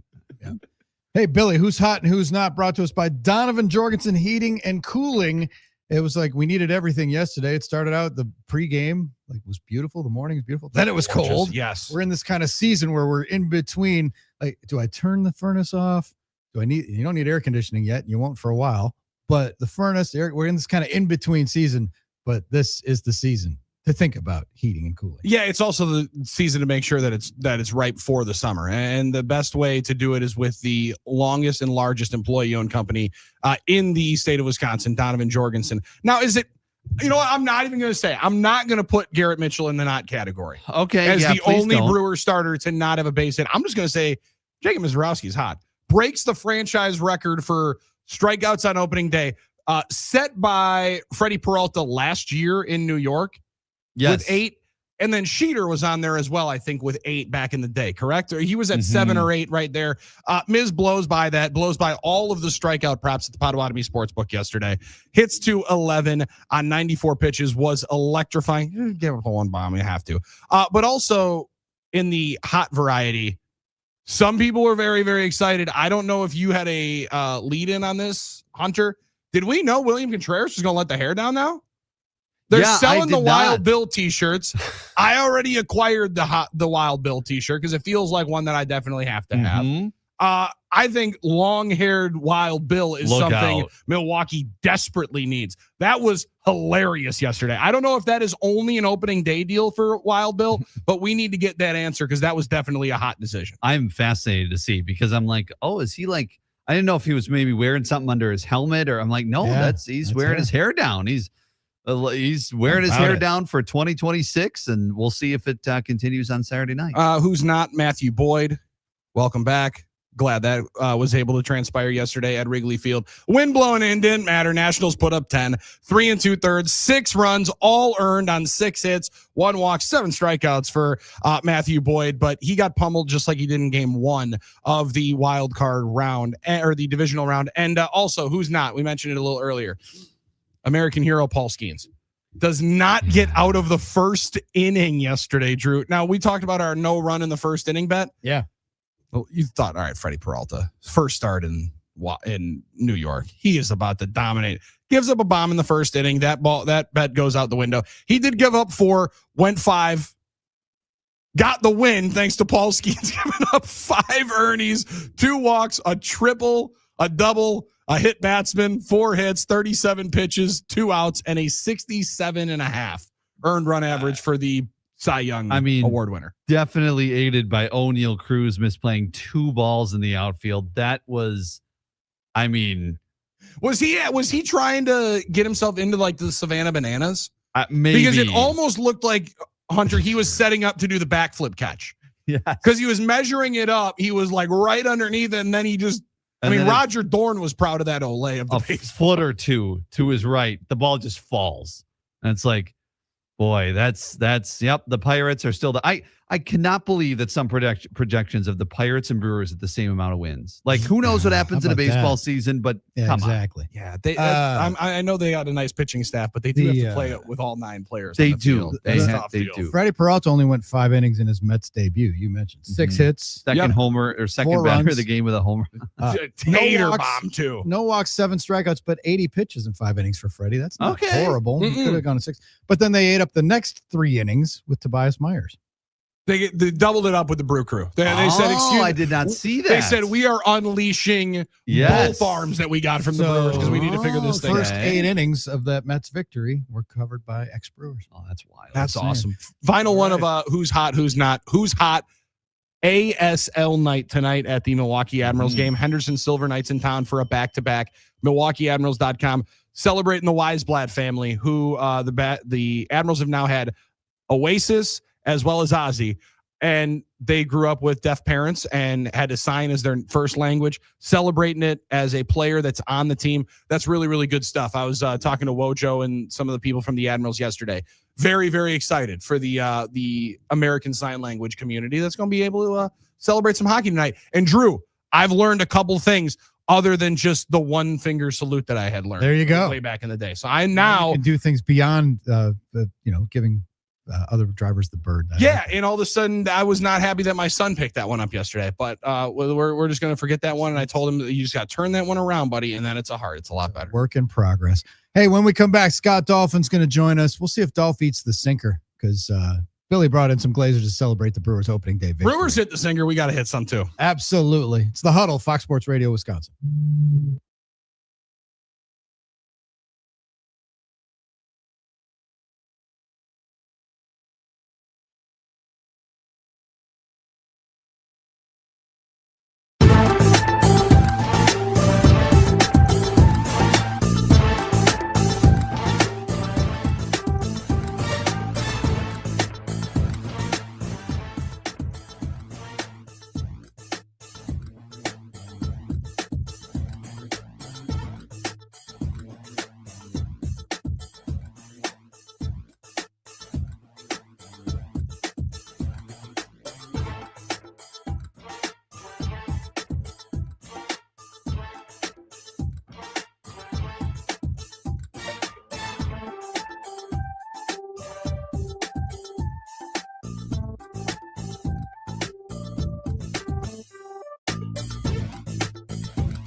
Rolling along the Huddle, Friday edition, Fox Sports Radio, Wisconsin, 920 Milwaukee, 1070 Madison, worldwide on the iHeartRadio app, streaming live Facebook, YouTube, and X.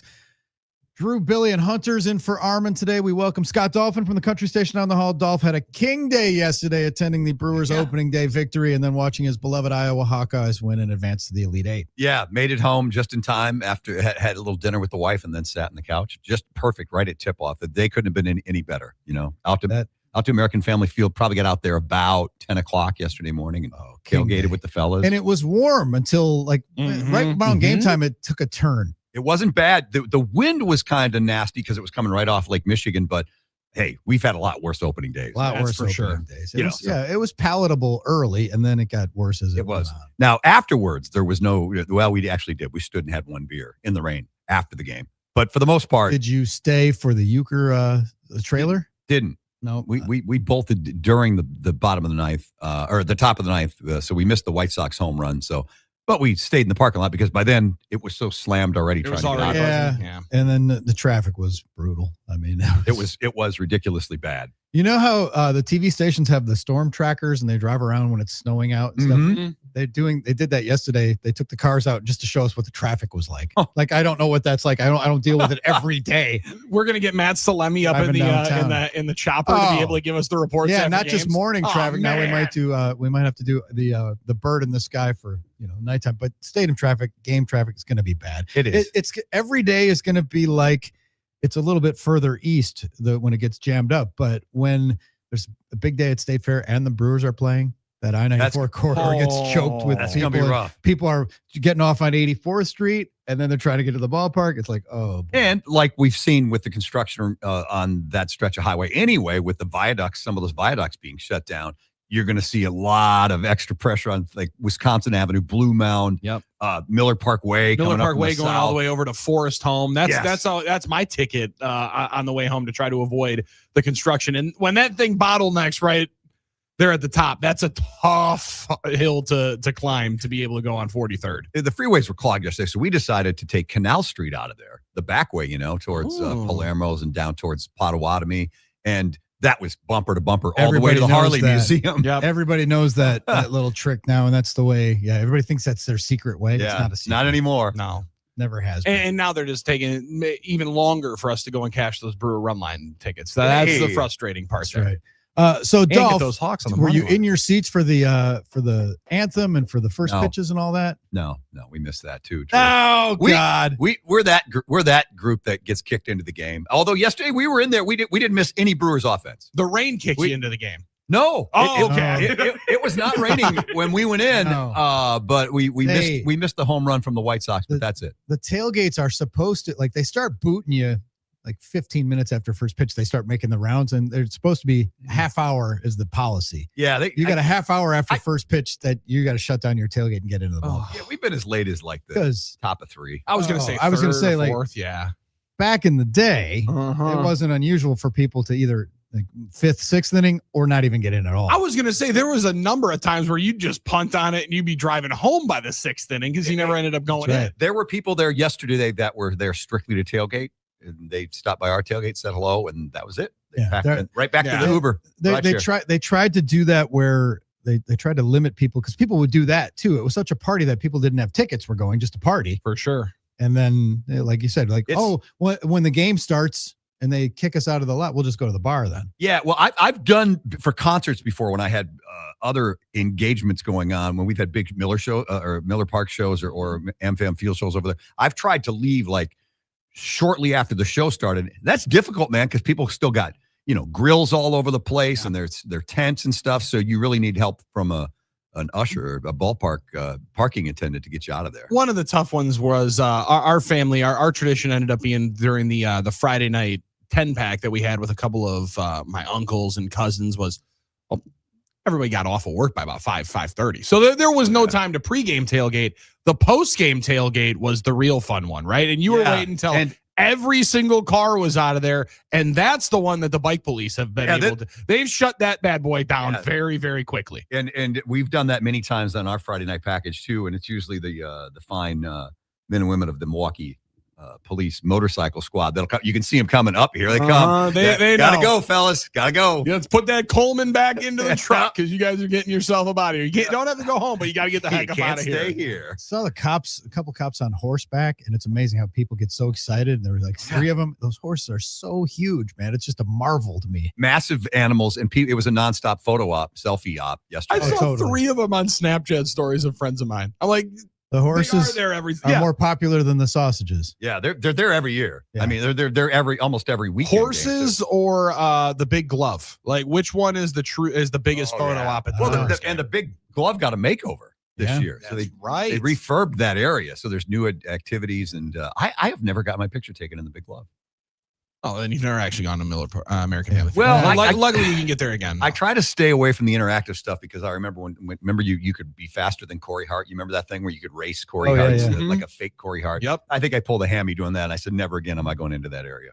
That's a good call. That was the we made the trip in there last year, and the youngster didn't understand that you run down there and then you're done. So he just ran back and forth, and I'm like, "Hey man, there's other people that are getting, but I'm winning. I beat him twice. I beat him on the way I'm about to beat him a third it's time. Incredible. You gotta watch. That's great. That's hilarious. But the game yesterday itself, I mean, obviously a lot to be happy about. But my God, the White Sox. I mean, I thought I was watching my 6-year-old son in Little League again with the merry-go-round walk with the bases loaded. I'm like, this is a bad staffer. They're having a really bad day. That inning, that bottom of the 6th, I swear to God, took 40 minutes. It felt like it.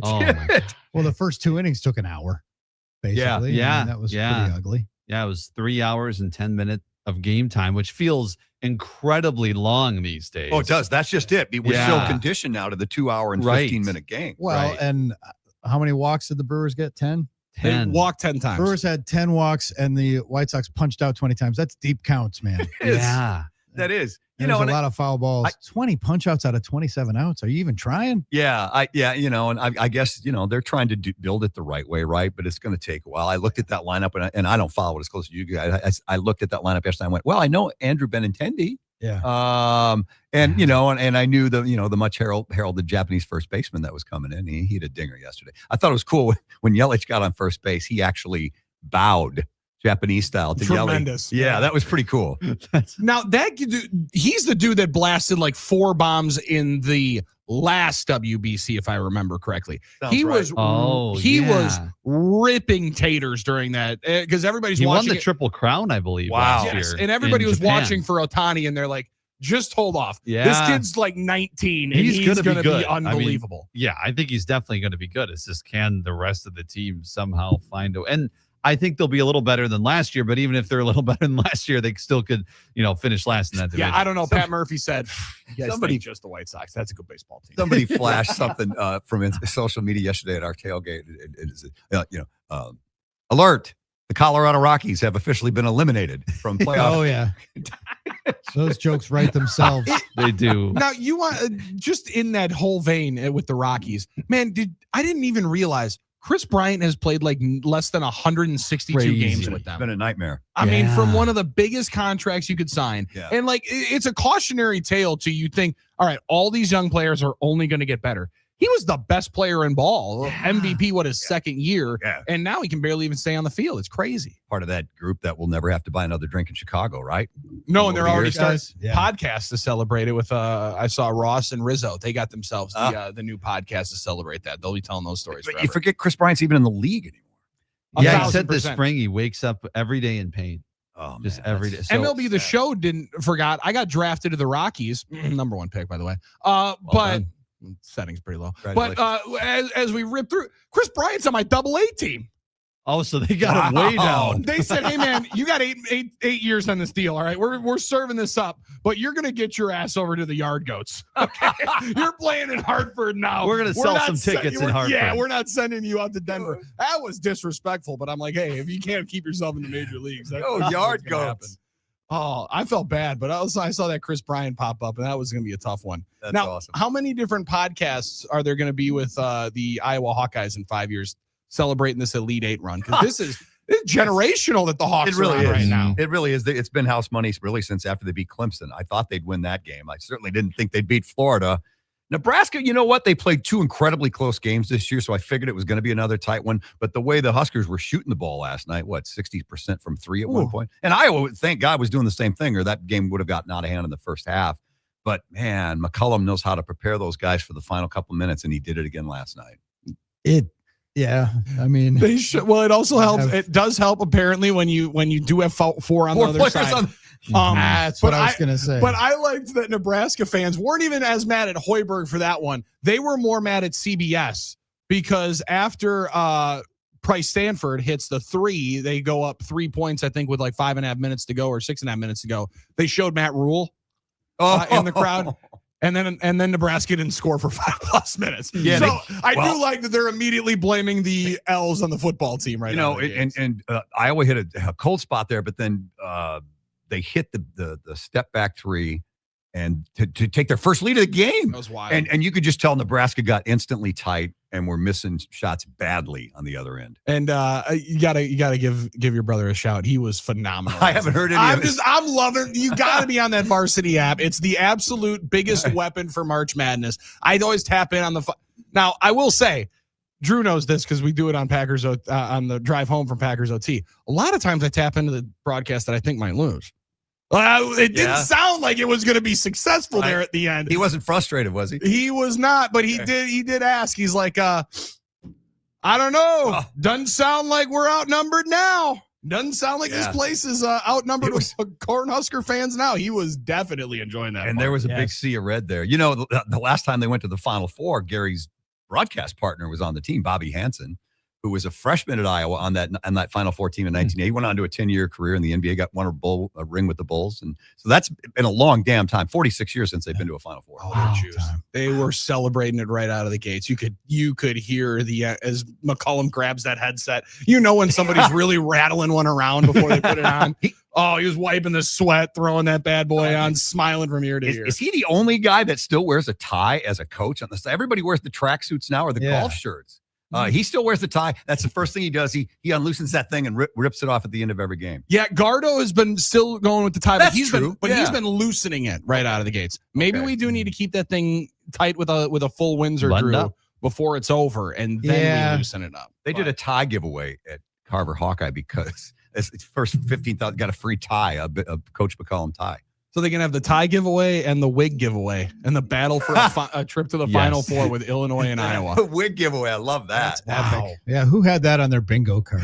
Illinois, Iowa. I mean, maybe the Illini, but they've been a tough team to figure out. You know, you see them look like world beaters. I mean, my God, they put the chokehold on Houston last night.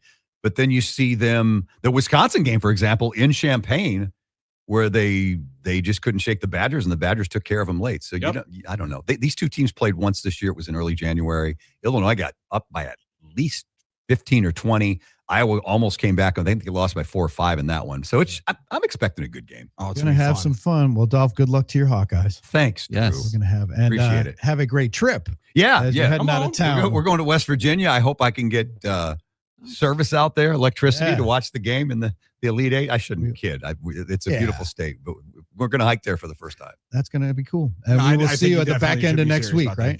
Yeah, I'll be back next Thursday. Excellent. Beautiful. Yeah. Excellent. Thanks, fellas. All right. Scott Dolphin from Country Station on the Hall. We've reached, we're through halftime. We've made our adjustments, eating an Uncrustable and an orange, and we're be back at you. It's the Huddle, Fox Sports Radio, Wisconsin.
Bowers, a fly ball to right. It's got the height. Does it have the distance?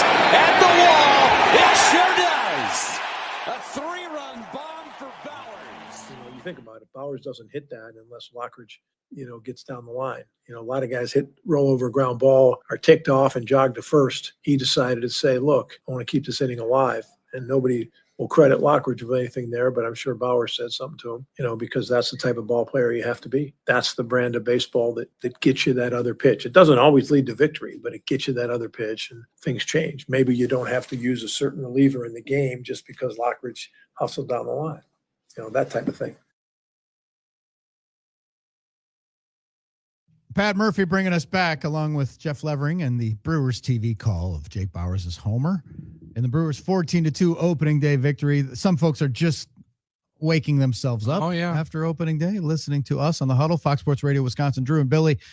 And we have Hunter Baumgart in for our Armin Sarian today. One of my favorite parts of opening day yesterday, guys, was as I got home and grabbed some tailgate necessities, some home grilling necessities, and by that some Line and Kugel summer shandy to be able to fully toast to opening day. Had the jersey on the young man before he said see you next time. Said, oh, you going to the game? Oh, what am I talking about? It already started. I was like, yeah, they already gave up a home run right out of the first pitch. Tale as old as time. My man right behind me goes, yeah, they're probably going to lose 10-0 anyway. I'm like, well, listen, not your daddy's Brewers that are coming out here. Right. They're going to peck, as Murph said, they're going to peck away. They're going to peck away. And luckily, when you put up a 4 spot in the second and completely flip the script with Wild Bill, it turns out to be a much different game against the lowly White Sox. Yep. Not your daddy's White Sox or Brewers. Brewers again, White Sox. 12 hits, 10 walks. Brewers on offense, 10 walks and 3 strikeouts. Wow, I didn't realize they only had 3 strikeouts. Not very 20-26 of them. And the White Sox struck out 20 times. That's quite a difference. 5 walks. So again, like those walks and strikeouts, they add to the time of game. Deep counts, man. Oh, big time. The pitch clock can't help you if you're not throwing strikes. No. And we had how many? 4 challenges, I think, ABS? I think so. And those are so quick. I was so confused on the first one, though. I didn't know who was challenging what. I was like, but it was the first ABS challenge for everybody. And then we got past it. Buddy Kiro was feeling himself back there. He was good. He was good on it. He had 4. You could tell umpire was feeling a little some sort of way. All right, man. I get it. Okay. One miss. All right. White calm Sox down. challenge. There was one that I thought Terang might have won if he would have challenged, and he turned around. Yeah, and he thought about questioned it. It looked like he was yeah. about to, and he's like, "Oh no, never mind. I don't want to get chewed out by Murph." I think that was the strikeout. Looking maybe on the bases loaded. It was. Yes, it was. So. I believe it was with the bases loaded, and I think it was a 2-0 pitch. Like so, it was. It's definitely a big pitch in the at bat, and you have to do it within like the first couple seconds. Yeah, and if you don't, and then you're like. As soon as you think about it and then you consider it and then you're like, oh, now I'm too late. Almost felt like Terang was going through that in his mind and like then just went with the old school. Hey, where'd you have that one? Yeah. All right. I'll let you slide this time. Looks like you're having a rough couple of innings, but just know I'm getting that one back in the 5th. We can't let it slide by without pointing out that in his first plate appearance of the 2026 championship season, Joey Ortiz came to the plate with the bases loaded. Unbelievable.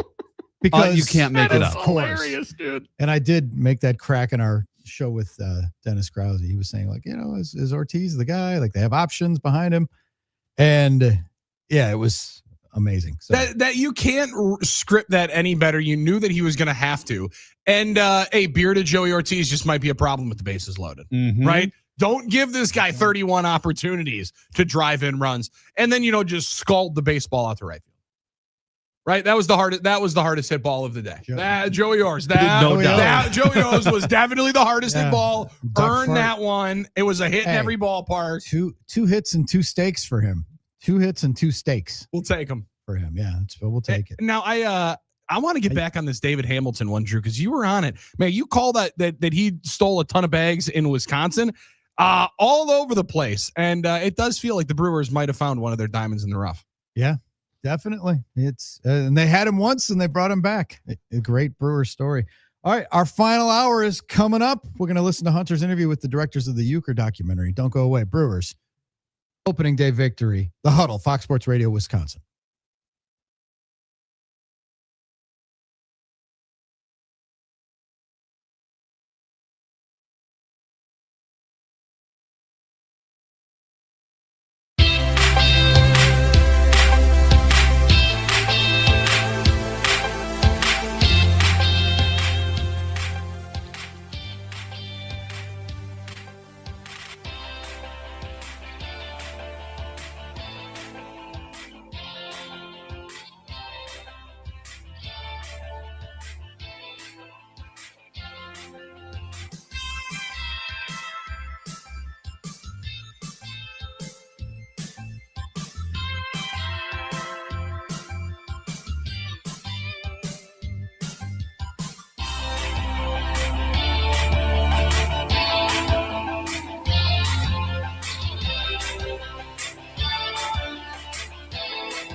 I'm Doug Russell. Opening day in Milwaukee saw the home team put up a bunch of crooked numbers. And Contreras, a fair ball. That could score all three. 2 are in. Ortiz being sent around third. Contreras clears the bases, and the Brewers lead it. Jeff Levering on the play-by-play, courtesy of Brewers TV. The Crew outslugged the White Sox 14-2. Jacob Mizorowski in this one, 5 innings of work, struck out 11, gave up 1 earned run. The Brewers off today. They'll resume their series with Chicago tomorrow night. College basketball, 4 games in the Sweet 16. In the West region, it was Purdue over Texas 79-77.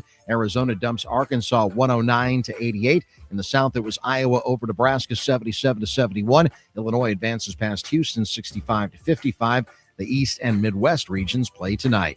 The final hour of the Huddle starts now. I'm Doug Russell on Fox Sports Radio, Wisconsin.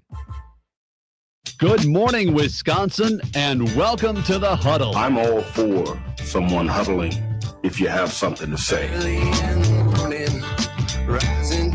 It's time to wake up and talk about the teams you love with the guys you love. It's just about getting the group together. I need you, you need me today. Let's keep touching each other. Let's make sure we feel each other.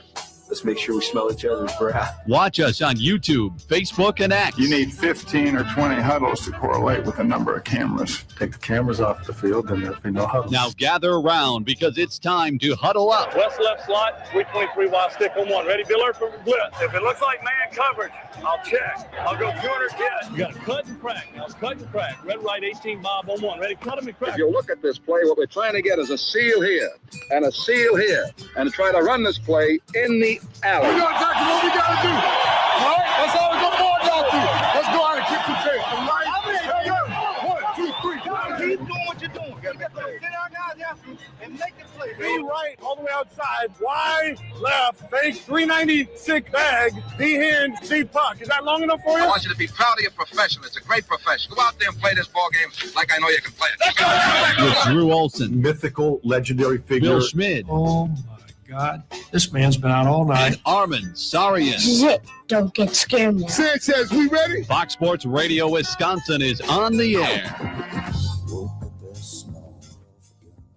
It's the day after in the good land, day after Brewers beat the White Sox 14-2 on opening day at American Family Field. We are rocking and rolling through a Friday. Drew and Billy, along with Hunter Baumgart, in for Armin today. Armin will be back from Vegas with stories to tell on Monday. In fact, we might try calling him. I was going to say, we might have to call him, see what's going on. We're also going to hear from our buddy Matt LePay, voice of the Badgers. We'll get his thoughts about what went down at American Family Field yesterday, as well as in the NCAA tournament, which continues apace tonight.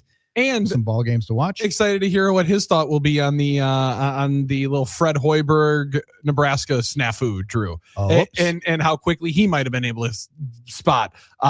They only have 4 on the floor. That feels like it's going to be an advantage to the Hawkeyes. And listen, worst time to make your grave mistake. Holy Rich Bisaccia, Packers special teams on that. So amidst all the kvetching about where the Brewers going to be on TV, what channel do I have to watch? I don't know what channel is.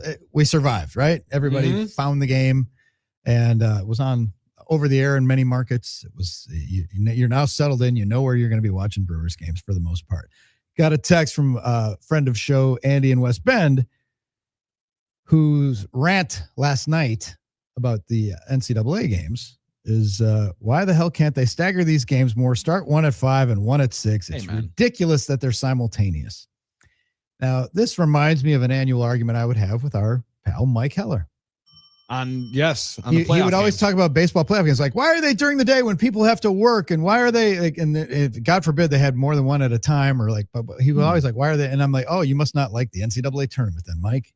Well, that's different. You stack them all in. It's the big event. It's their big thing. And they stacked those games in the first. They had multiple games going at the same time, and then it's during the day on Thursday and Friday. At least last weekend it was. Now we switched it to the mode, but Thursday and Friday you have a lot of games when people are at work.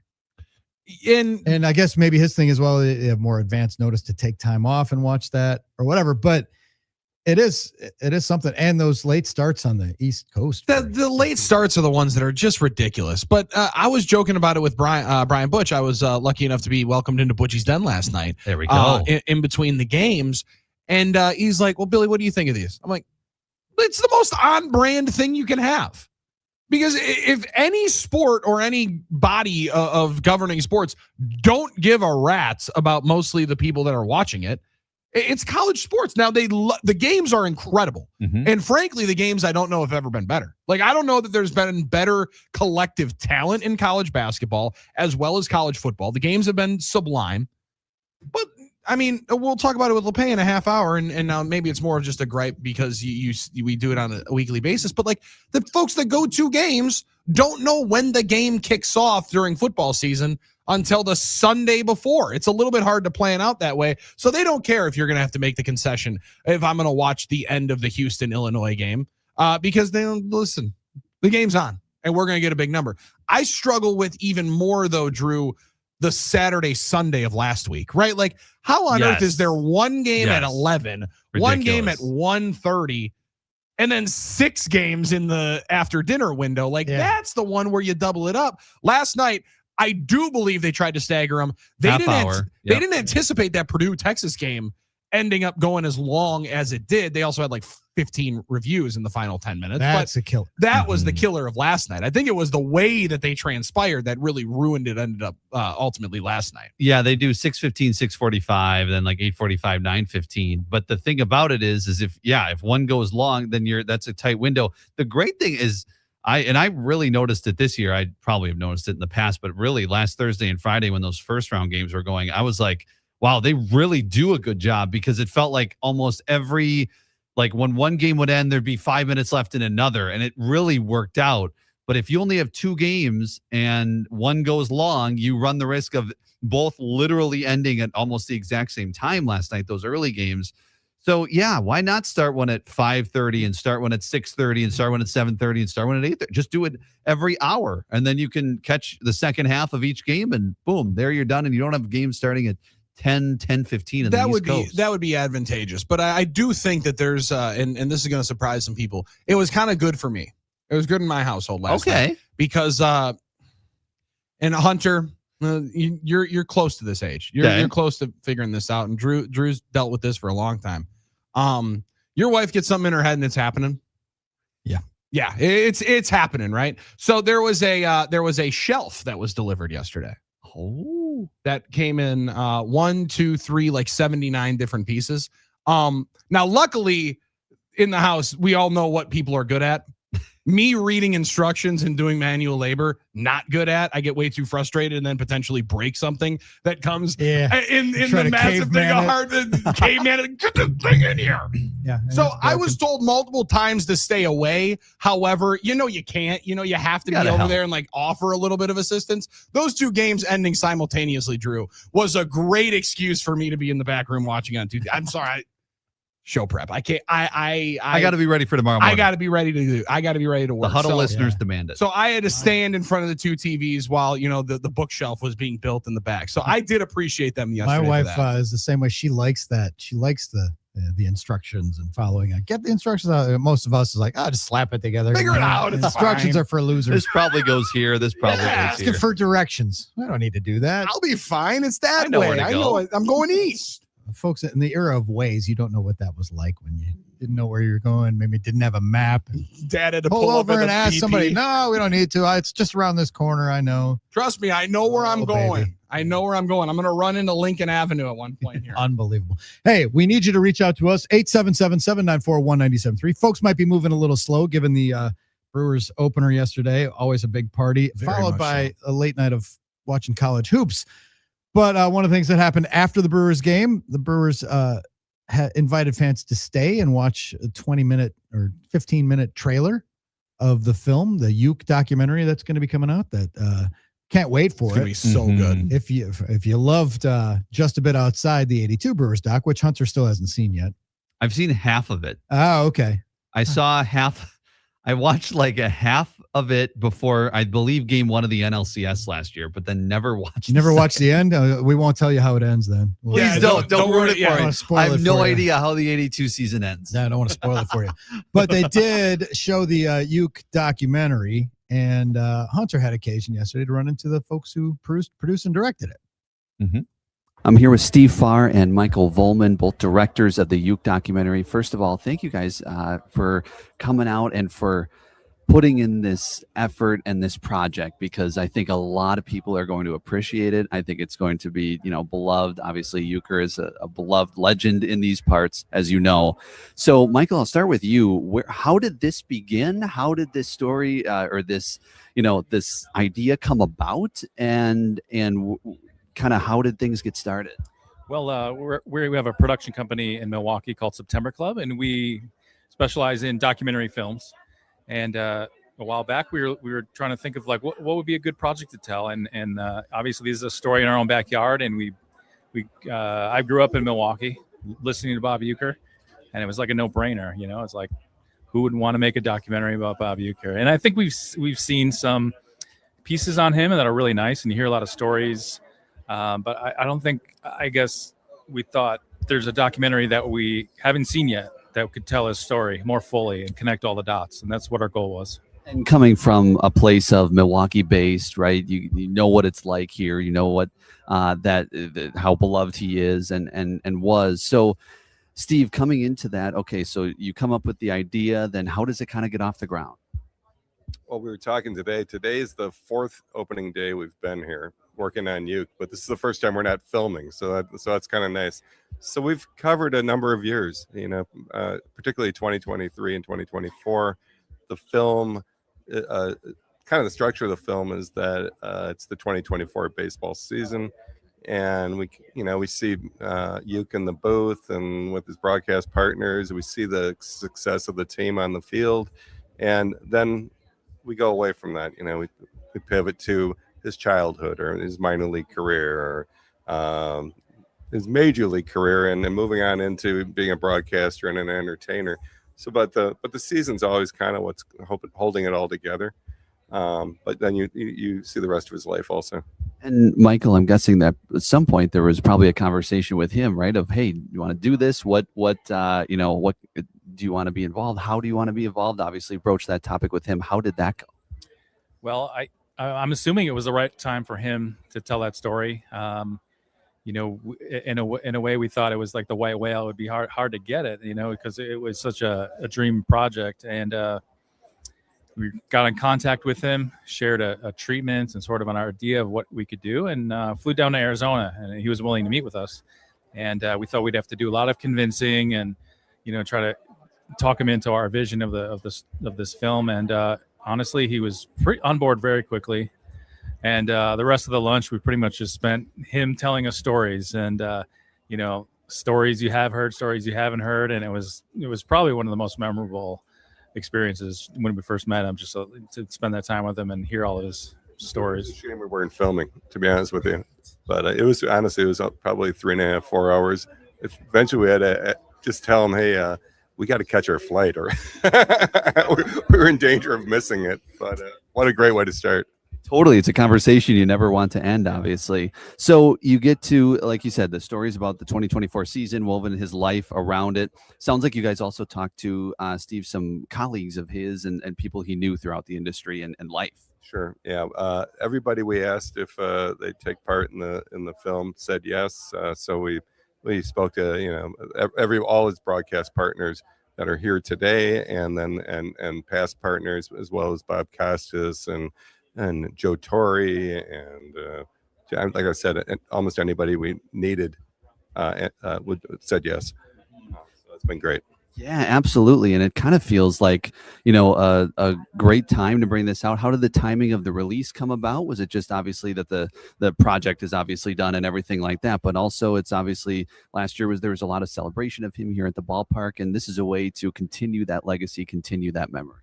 When we started this project, I'm not sure we knew exactly when it would end. We were kind of waiting for the story to evolve.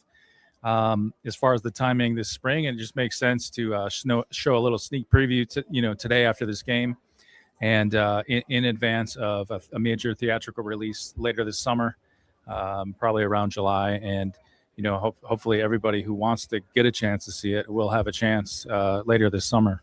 Yeah, that's what I was going to ask was, we're sounding about probably this summer sometime for the masses to come out. I hear there's a premiere at the Milwaukee Film Festival as well in April. right. We were selected as opening night film, which is quite an honor, especially for a local film. I think it's the first time a local production is going to open the festival. So, we're excited about that. Absolutely. Well, Michael, Steve, really appreciate the time. And I know a lot of people are going to appreciate the time you put into this and the story you guys are going to tell. And we're looking forward to seeing it. Thank you. Hunter Baumgart with the hustle, getting us the directors of the Uke documentary. And Hunter, I love Hunter's Butler Cabin, Jim Nance, golf. Yes, hello, friends. Yeah, hello, friends. Hunter was caught obviously that immediately as conducting well. that interview Beautiful. in a public area, Right. not so you just want to be you don't want to be obtrusive or anything.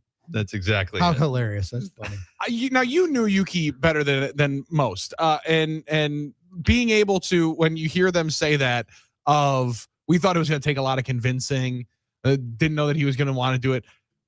Were you surprised that he was receptive to it? Because I don't know that he was always super excited to talk about himself, but yeah, I mean, he knows that he lived a great baseball life. And that's the thing. Yes. And his Hall of Fame thing, it's just Uke and he sailed through it, but I knew that meant something to him. And I think he knew these last couple of years, and he knew he was nearing the end, especially given his, I think that's what's going to be the overarching thing about this movie is that his health. And I told people all the time, and Hardecourt and I would joke about it. The guy lived through things that would have killed 100 people. Oh my God. Yeah. All the different surgeries and the brown recluse spider bite that almost, lost a limb. It's crazy how tough that son of a gun was. And he was in there every day swimming when he was 80 years old, 85 years old, swimming in the clubhouse and before games and stuff and using the Swim-X. He was like a cat. He was an animal. Yeah, he was like a cat. It was just insane. And those last few games when he was he'd be at some games and not, and then people were like, what happened to you? Where's you? Because he was battling cancer. He was pumped up full of morphine and drugs just to get to the ballpark against medical advice. The doctors didn't want him. He's like, I'm going to the game. I'm doing the game. Are you game. kidding me? Yeah.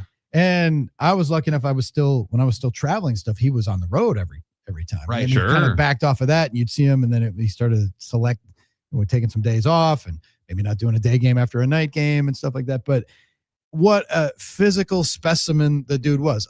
The reason he was a major league player back when there weren't that many. It's a great achievement. It's incredibly hard.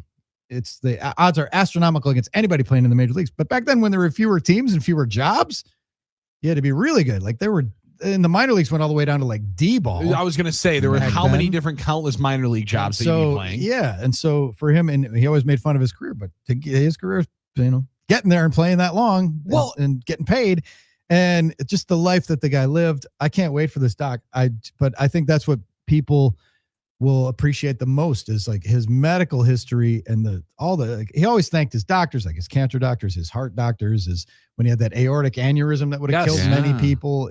He had infections. He had COVID bad. He had pneumonia a bunch of times. COVID was he had both knees replaced at the same time. No one does that. Doctors don't even let you do that, but he had both knees replaced at the same time. And the only thing that stopped him that he couldn't play golf for a while, and he had to give up riding his motorcycle because he didn't feel super stable because of the knees. But nobody does that. Who has both knees replaced at the same time and rehabs both knees? The guy was a horse. He was a physical He's a marvel, absolute marvel. And you are so spot on, Drew, about making it to the major leagues when he did. From where he did, right? We talk about it with the explosion of talent, whether it's football, basketball, baseball in the state is, Vinny Rattino will tell you about every 150 high school players that are going to end up playing college baseball. That wasn't happening for a long time because you couldn't hit everywhere. For him to be able to do that and still make it to the big leagues out of boys' talent, it's remarkable stuff. I'm super excited to see that because it just shows this makes it a little main character syndrome, how much he felt and he knew he meant to Brewers fans to be there. Him to show up and battle through all of that stuff. It's because he cared about all of the people that listened. And he was always one of us. This will, I think, even just further cement him as the marvel of sports in Wisconsin. He is, there have been a lot of guys that have done a lot of great things. And obviously Commissioner Seelig and just celebrated, sadly, Bob Harlan's life. But it's hard to measure up anybody's life lived and somebody that meant more to a state and a bunch of people that he probably never met than Bob Uecker. Yeah, for all the highlights of last season, the Euchre tribute game was one of the top. Totally. Top. Absolutely. And this movie thing is going to be spectacular. And people, and it's going to be great for your boys to see what he meant and to watch this doc, and for your boys to see the 82 doc, to see why the Brewers, that 82 team was so bonded with the city. Maybe someday Hunter will watch the rest of it. Yeah, maybe we should watch that. Maybe you should watch that. But- I probably should. Yeah. But this Euchre, that is, especially because, as they said, it's going to follow his last season in the booth. And that's They said 4 opening days. They've been taping. they were And I taping for 3 remember or 4 back in 23 then- when they started this, I remember film crews following him and kind of murmurs of like, And- hey, they might be working on something Was here. it the end of the 24 season when Costas came in and did that play-by-play? Or Yes. was that 25? 24, right? I want to 24. say it was the last, because that was all part of that last season and the Mets game and everything. That was And it. if they're taping through all that, boy, that's going to be Yeah. That's gonna be tough. meaningful. Oh, yeah. It's going to be tough, but it's going to be Oh, yeah. And quite. people didn't realize how sick he was. And I'm just, I'm looking Yeah, forward. if you I'm thought gonna it need was some emotional on the tissues in that, tribute dude. day, Oh my God. yeah. And Does George Brett make an appearance in this one? I don't know. Sure, Because people were excited about that. sure I he know probably will. people love that George Brett was at I'm the sure he celebration. probably will. And again, like anybody you ask is like, yes. Please. Totally. Everybody wanted to talk about Costas Yuki. came in for that, and it's like, well, what's Bob doing in town? And he's like, oh, he's filming a documentary with you. Oh, they're doing a doc on you. Okay, cool. And then, I don't think there's anything better than Snoop walking into BA and Rock's booth, and right away he says, "Where the hell is Bob Euchre? Amazing. Where is Bob Euchre? You all are not." And then Bob he Uecker. FaceTimed him, and then he Calls him FaceTimed right him. away. Yeah. Hi, Snoop the Loop. It's crazy. It's crazy. All right, when we come back, another icon is going to join us. Matt LePay, the voice of the Badgers, will get his thoughts about opening day and about the NCAA tournament, which is now, everybody thought it was the Arizona Invitational. Now it's a little Big Ten. I was going to say the Big Ten tournament is what It's it a might little turn Big Ten into. tournament has flared up as well. We'll talk to Matt LePay coming up next. But first, Billy, who's our current electric superhero of the day? I haven't seen the truck in the neighborhood because they did such a good job. They didn't have to come back. But Yeah. who's our current electric superhero of the day? Well, guys, I think you would just have to give it to Jacob Mizorowski. 11 strikeouts sets the Brewers' all-time record for strikeouts on opening day. Now, I did see a super special graphic that they started putting up on Brewers TV that was the most strikeouts recorded by a pitcher under the age of 24 on an opening day that was played in the back half of the week, whatever it ended up being. With the sun shining and the wind blowing at 50 miles an hour coming off the lake. He was the first guy since the 60s at his age range Yeah. to strike out 11 plus on an opening day. So shout out Jacob Mizorowski. I got a feeling he might be a current electric superhero of the day a number of different times. But the crack of the bat, it's cleaning off your grill after a long winter, getting ready to start tailgating outside and hanging out with the family. They're all great things. But it also means some spring storms are on the way. And if the power in your home goes out for any length of time, we know how important this is in the radio station, but for your home, it's even more important because you got food, medicine probably in your refrigerator, let alone the sump pump in your basement. If that stops running, you got even bigger problems. The out-of-pocket costs can really hit and really hurt. Current Electric is offering right now a free home generator assessment to give you some peace of mind. Free assessment. Absolutely free, and they can help you figure out what generator, a Current Electric generator, is perfect for your home. Go to callcurrent.com, and then you can thank me later. When we come back, Matt LePay, voice of the Badgers, will join us. We're hitting the home stretch of the Friday edition of the Huddle, Fox Sports Radio, Wisconsin.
Braden Smith with the ball. Clock ticks. Down to 6. Down to 5. Smith shaken. Bacon. Smith puts it up. No. The follow. It's good. With .7 left. Trey Kaufman-Wren has given Purdue the lead. A chance at the last shot. It's up. No good. Purdue advances. The Boilermakers survive. Trey Kaufman-Wren wins it. Oh, stirring action from the NCAA basketball tournament last evening. Drew Olson, Bill Schmid, Hunter Baumgart in for Armin. Voice of the Badgers, Matt LePay, going to join us momentarily. But this segment of our program brought to us by our friends at Game Day Men's Health. I visited them the other day, saw my friend Abby at the Brookfield office. Check them out online, GameDayMen'sHealth.com. Get back in the game with our pals at Game Day Men's Health. Sign up for the free no obligation consult. You go in for about 45 minutes, find out if you can benefit from their services. They do a lot of things to help men's health. If you're suffering from, just malaise, fog, dad bod, can't get off the couch, you definitely need to check out our friends at Game Day Men's Health. Billy, I'll hook you up with our friends. No questions about it. GameDayMen'sHealth.com. Clinic in Middleton, clinic in Brookfield, clinics around the Milwaukee area, GameDayMen'sHealth.com. Matt LePay, the voice of the Badgers, joins us now. And Matt, we just heard BA's call at the end of the Texas-Purdue game. And as the Brewers were starting their season yesterday, I shot BA a text saying, thinking of you, bud, we're missing you. He said, and it was just after the White Sox had hit the home run off of Mizorowski. And he said, I'm watching here and I have total FOMO. And then I thought about it. I thought, we might have a chance to talk to Matt LePay. And he got to watch opening day and the NCAA tournament. You might have double FOMO. He's missing and he can only be in one place. You'd probably like to be in two places yesterday. I would have loved to have been in San Jose breaking bread with BA, which is obviously where he is this week. A couple other folks I know out there as well. So, yeah, it was. Yeah, I tuned in to Lev a little bit. And then when they got up a couple touchdowns, like, okay, I'm good. I'm good. Good time to tap out. Yeah. I actually had sports overload last night. Now, unlike you guys, I don't have to get up in the middle of the night to do a show. But when it got to halftime of the second game, like Billy, I heard you on with Butchie in Butchie's Den, and I could not agree more. It's not a new thing with how CBS Turner, how they slot the times for this thing, but that's pretty late. That's pretty. If you're an Illinois fan, you don't care, I guess, right now. But it's but yes, it was fun yesterday. Opening day is always a holiday, and then you've got really entertaining Sweet 16 games like we had last night, especially that first window. That was pretty good. And my guy Jason Benetti on NBC, with the Dodgers, Diamondbacks. That was a pretty good day / night of sports.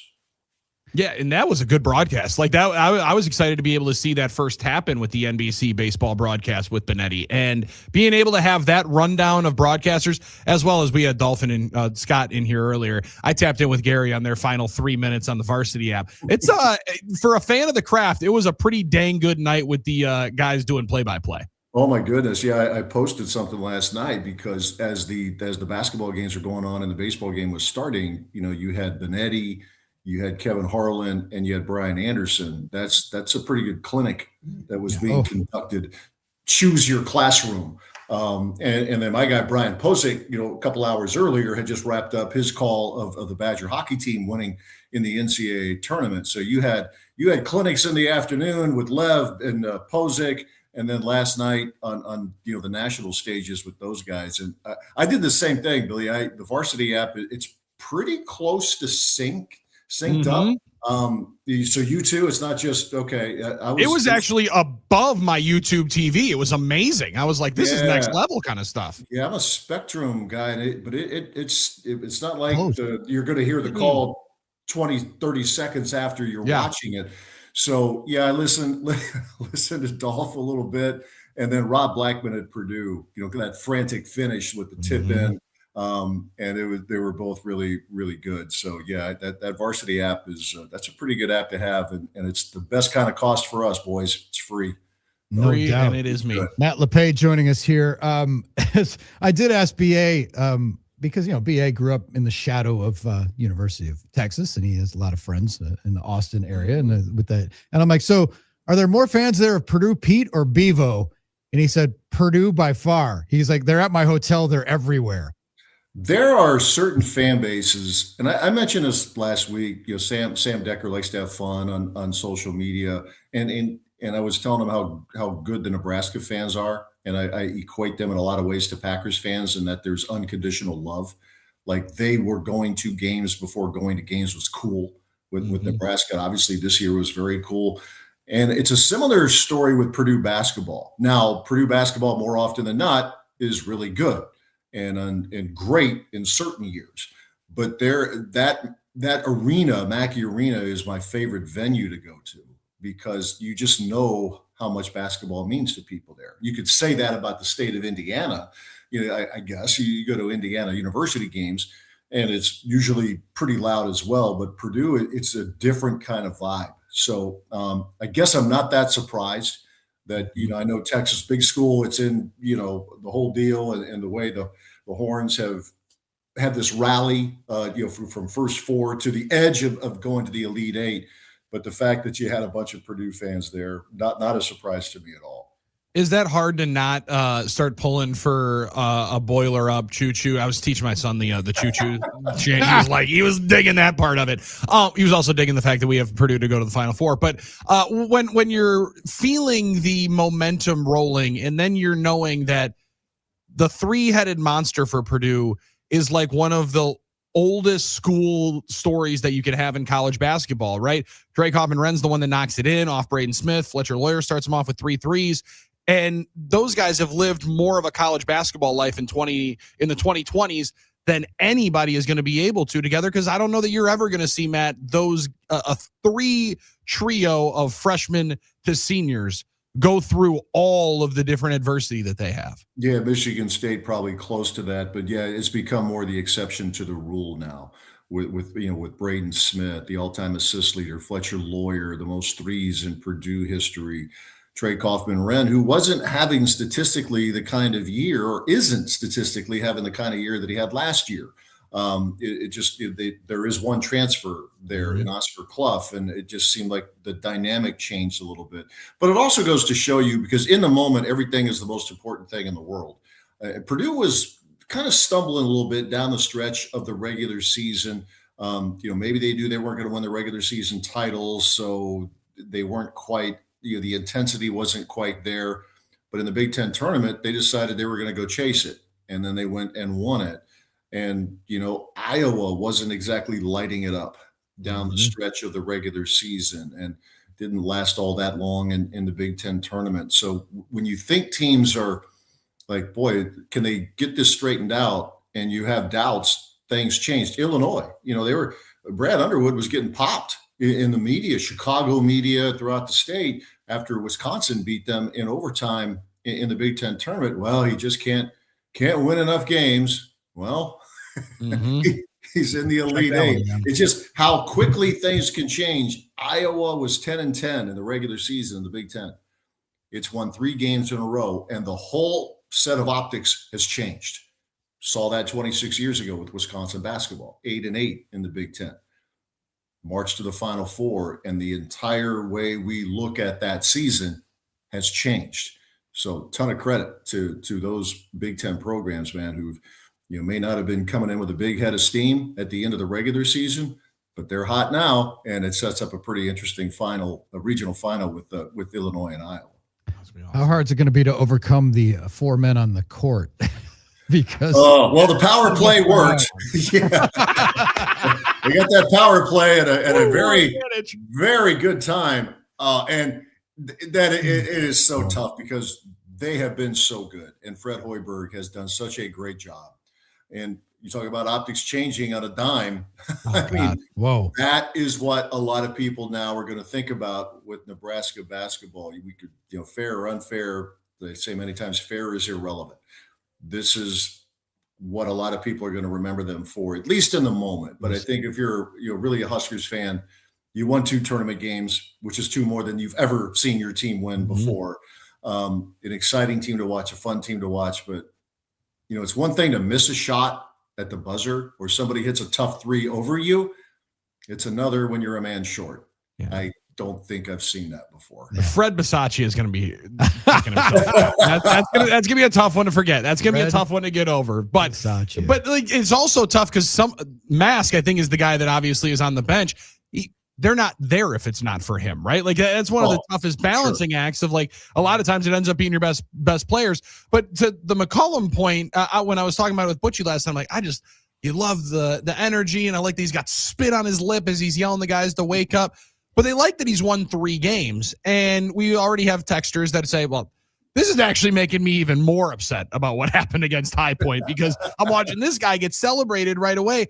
It's the madness of March that we love. However, it is a maddening thing, and it has to be so difficult for those that work in it and are around it every day for this final exam to just be weighted so differently. Yeah, that's what Butchie and I have talked about it, and he lived it as a player. Now that he's on this side of it, he's developed a love-hate relationship with March. I mean, right, you don't love it a whole lot right now if you're a Badger fan, or Marquette fans a couple of years ago would have with the Sweet 16, but there's been a fair amount of heartache there for the past decade or so with Marquette basketball. But if you break through that 1 year and you make a big push, then all of a sudden you love it again. In 14 and 15, 2000, and in 2014 and 15, I was all about it. March Madness was the best thing ever.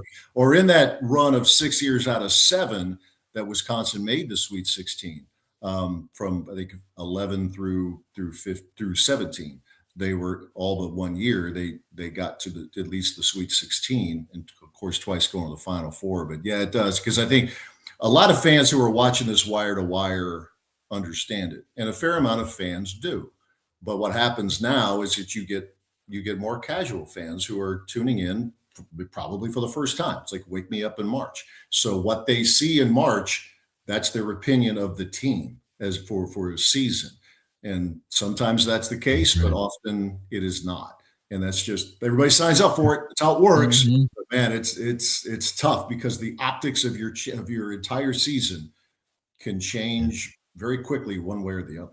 Everybody should take a page from Butchie's book when it comes to scamming free food and enjoying college basketball in December and January as much as he does in March. Yes. Well, he's more geek for it. He is, but he's truly world class at trying to get free food. I appreciate your response here, Drew. I mean, there's just, he has levering on thinking, oh, okay, they'll talk about baseball. No. About how can I get more free food? Exactly. Well, and I do appreciate Lev being like, hey, how about we slide some of them pizzas my way, Butchie? I mean, like, let's make sure, because Kugler's always on it online. You're in on most of those tweets of, Butchie, if we're going to keep firing out these screaming Sicilians, let's send it somewhere else every once in a while. Well, and maybe give us some coupons that aren't expired would be good too. Just a suggestion. Oh, you got those too. Okay, you'll love that. That's classic. Hey, Matt, you talk about broadcasting. Benetti is a marvel. What he did filling in for BA was unbelievable. Not many people in the world could have slid in and did what he did. But I was talking to Len Casper yesterday, voice of the White Sox, radio voice of the White Sox, Marquette grad, friend of the program. Great. And we were talking about that. Benetti, he's like, Benetti will be in the, how it is, like in the 10 minutes, you got a little silence before a game starts. You got your notes already and stuff. He's booking his flight to go to the next game. he there is no downtime. He is booking his next flight, and it's just, his life is insane and what he does. And then I was thinking about Len, and he's in there with Darren Jackson, his partner, who used to play for the Brewers, who I covered. Great dudes, rough booth. They struck out 20 times. They lose 14-2, and they had to start their 2026 championship season with your guy Dave McCann engineering their broadcast in the booth at MFM. Yes, yeah. Dave told me he was doing that. But yeah, Lenny is one of, as you know, it's not breaking news, another one of the really great people you meet in this industry. And I always admire him. We'll always admire him. We messaged each other after he made the move. Very few people go from television to radio. But he wanted to do that. He had Cubs TV. That's a hell of a gig. I mean, that is like what the top small handful of gigs that you can have in baseball, without a doubt. He loved radio, and he wanted to. So that meant going cross town to do it. And I always thought, man, there's not a right or wrong answer, because you're going to make more in most cases. The overwhelming majority of cases, you're going to make more, even if it's a team broadcaster working on the TV side. But he just loves the platform of radio. So for him, man, and he's just such a good dude. Starting with the Marlins and then the Cubs, and obviously the past several years with the White Sox. So yeah, when Big Dave told me he was going to be engineering the White Sox, I said, "Good for you, man. Give best to Lenny." So he's. Yes. I don't know if his team is going to be a whole lot to talk about again this year, but again, Murph said they're going to be. I won't judge on one day. Murph said, "Let's go baseball team. Better than people. Not just the White Sox. It might not be this year, but at some point in the next 2 years, they might have a parade when they get to victory number 82. Are they going to be like their slogan? Going to be like the Brewers? Make September relevant or something? Very well could be. Well, it's not Bears season yet. Well, they went from like 40 to 60 wins, right? So it's slow progress. It's all about the climb. It's the journey. It's the journey. Matt, I'm eyeballing this November. Now, I would prefer the weather to get a little higher so that we can really freeze outside. But I'm getting out here to some spring football practices. The recruiting trail is hot. We're real close to getting some football in here, Matt. It's this close. I was over there yesterday for the first time. I gave myself a couple days off after getting back from Portland. Wasn't really keeping tabs on all the practice reports that everybody's putting out. Like, okay, yeah, you do you. That's fine. It's spring practice. And for me right now, it's just number 11 is who? It used to be there'd be a handful of guys who would change jersey numbers, and you're fine. But it's all the newcomers, all the new faces, from the quarterbacks to pretty much every position group. A whole ton of new faces. Good little scrap yesterday though. Mason Posa, my guy, he's mixing it up. That's good. Helmet off. He didn't care, so he was he was going. I think it was he didn't mind. The coaches despised it, but I like the fact. But they all smiled secretly and watched it a few dozen times, probably in the coach's office. Yeah, you figured Fickle would have him go long, and they did because spring break is upon us now over here, or upon them at the University of Wisconsin. So yesterday was long. I'm sure the first practice back will be very long. But yeah, I think right now you're trying to figure out who you are. I asked Luke that a couple weeks ago when I sat down with him, like, what are you looking to get out of the spring? And as boring a question as that, is, but you brought these guys in for a reason. You think there's a certain skill set, but you're also you're trying to find out, okay, what can this guy really do? It was the same thing with basketball with all the newcomers in the summer workouts. Okay, what are we comfortable asking this player to do?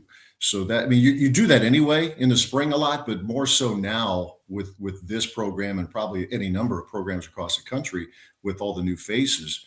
Let's see how well they mesh together. I would tell you this: one of the guys who was good to see back on the field was somebody who tore up his knee last spring, Kevin Haywood. Yes, he was out there. And to the recruiting thing, Billy, those who cover this will tell you last year's recruiting class in terms of volume was not great. This one now is considerably better, and it sounds like it's a lot better as far as Wisconsin is concerned with getting verbal commitments. So that, I know a lot of people have really wanted that. So pretty big step in the right direction yesterday, and certainly recently with the number of verbal commits that they have. I can't wait. Good stuff. Good stuff. Matt LePay, thanks for joining us. Have a great weekend watching more hoops. Sounds good, boys. Take care. Have a good one. All right. Matt LePay, voice of the Badgers, getting ready to wrap things up here. Time to say goodbye for the week. Let's get into the weekend. It's the Huddle, Fox Sports Radio, Wisconsin.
The Huddle closing ceremonies on this Friday in the good land. Shout out to our friends at happyplacehemp.com. Rob and Chris. Billy stopped on by yesterday. We don't need a wake and bake quirky story. Just a shout out to those guys. Use the code Huddle for 25% off and free shipping. And Billy, they're getting some churn from the Huddle. The huddlers are getting in there. The old codes are going away, get phased out, but use the Huddle. Most importantly, just don't use the old codes because it's not as good. Like, it's not as fruitful than 25% off and free shipping. And they also have the new Drift gummies, which came into the lexicon yesterday. Phenomenal. Yes, indeed. And sweet and maybe elite for the weekend of basketball. Enjoy your weekend, and you'll enjoy it more with our products from happyplacehemp.com. Use the code Huddle for 25% off. It's been a great week. Brewers won. We'll have plenty to talk about on Monday with the tournament and 2 more baseball games. Thanks for hanging out with us. Thanks to Hunter and Luddy for filling in. Armin will be back. We'll be skating full strength on Monday. We'll see you at 5 a.m. Unlike Nebraska. Peace.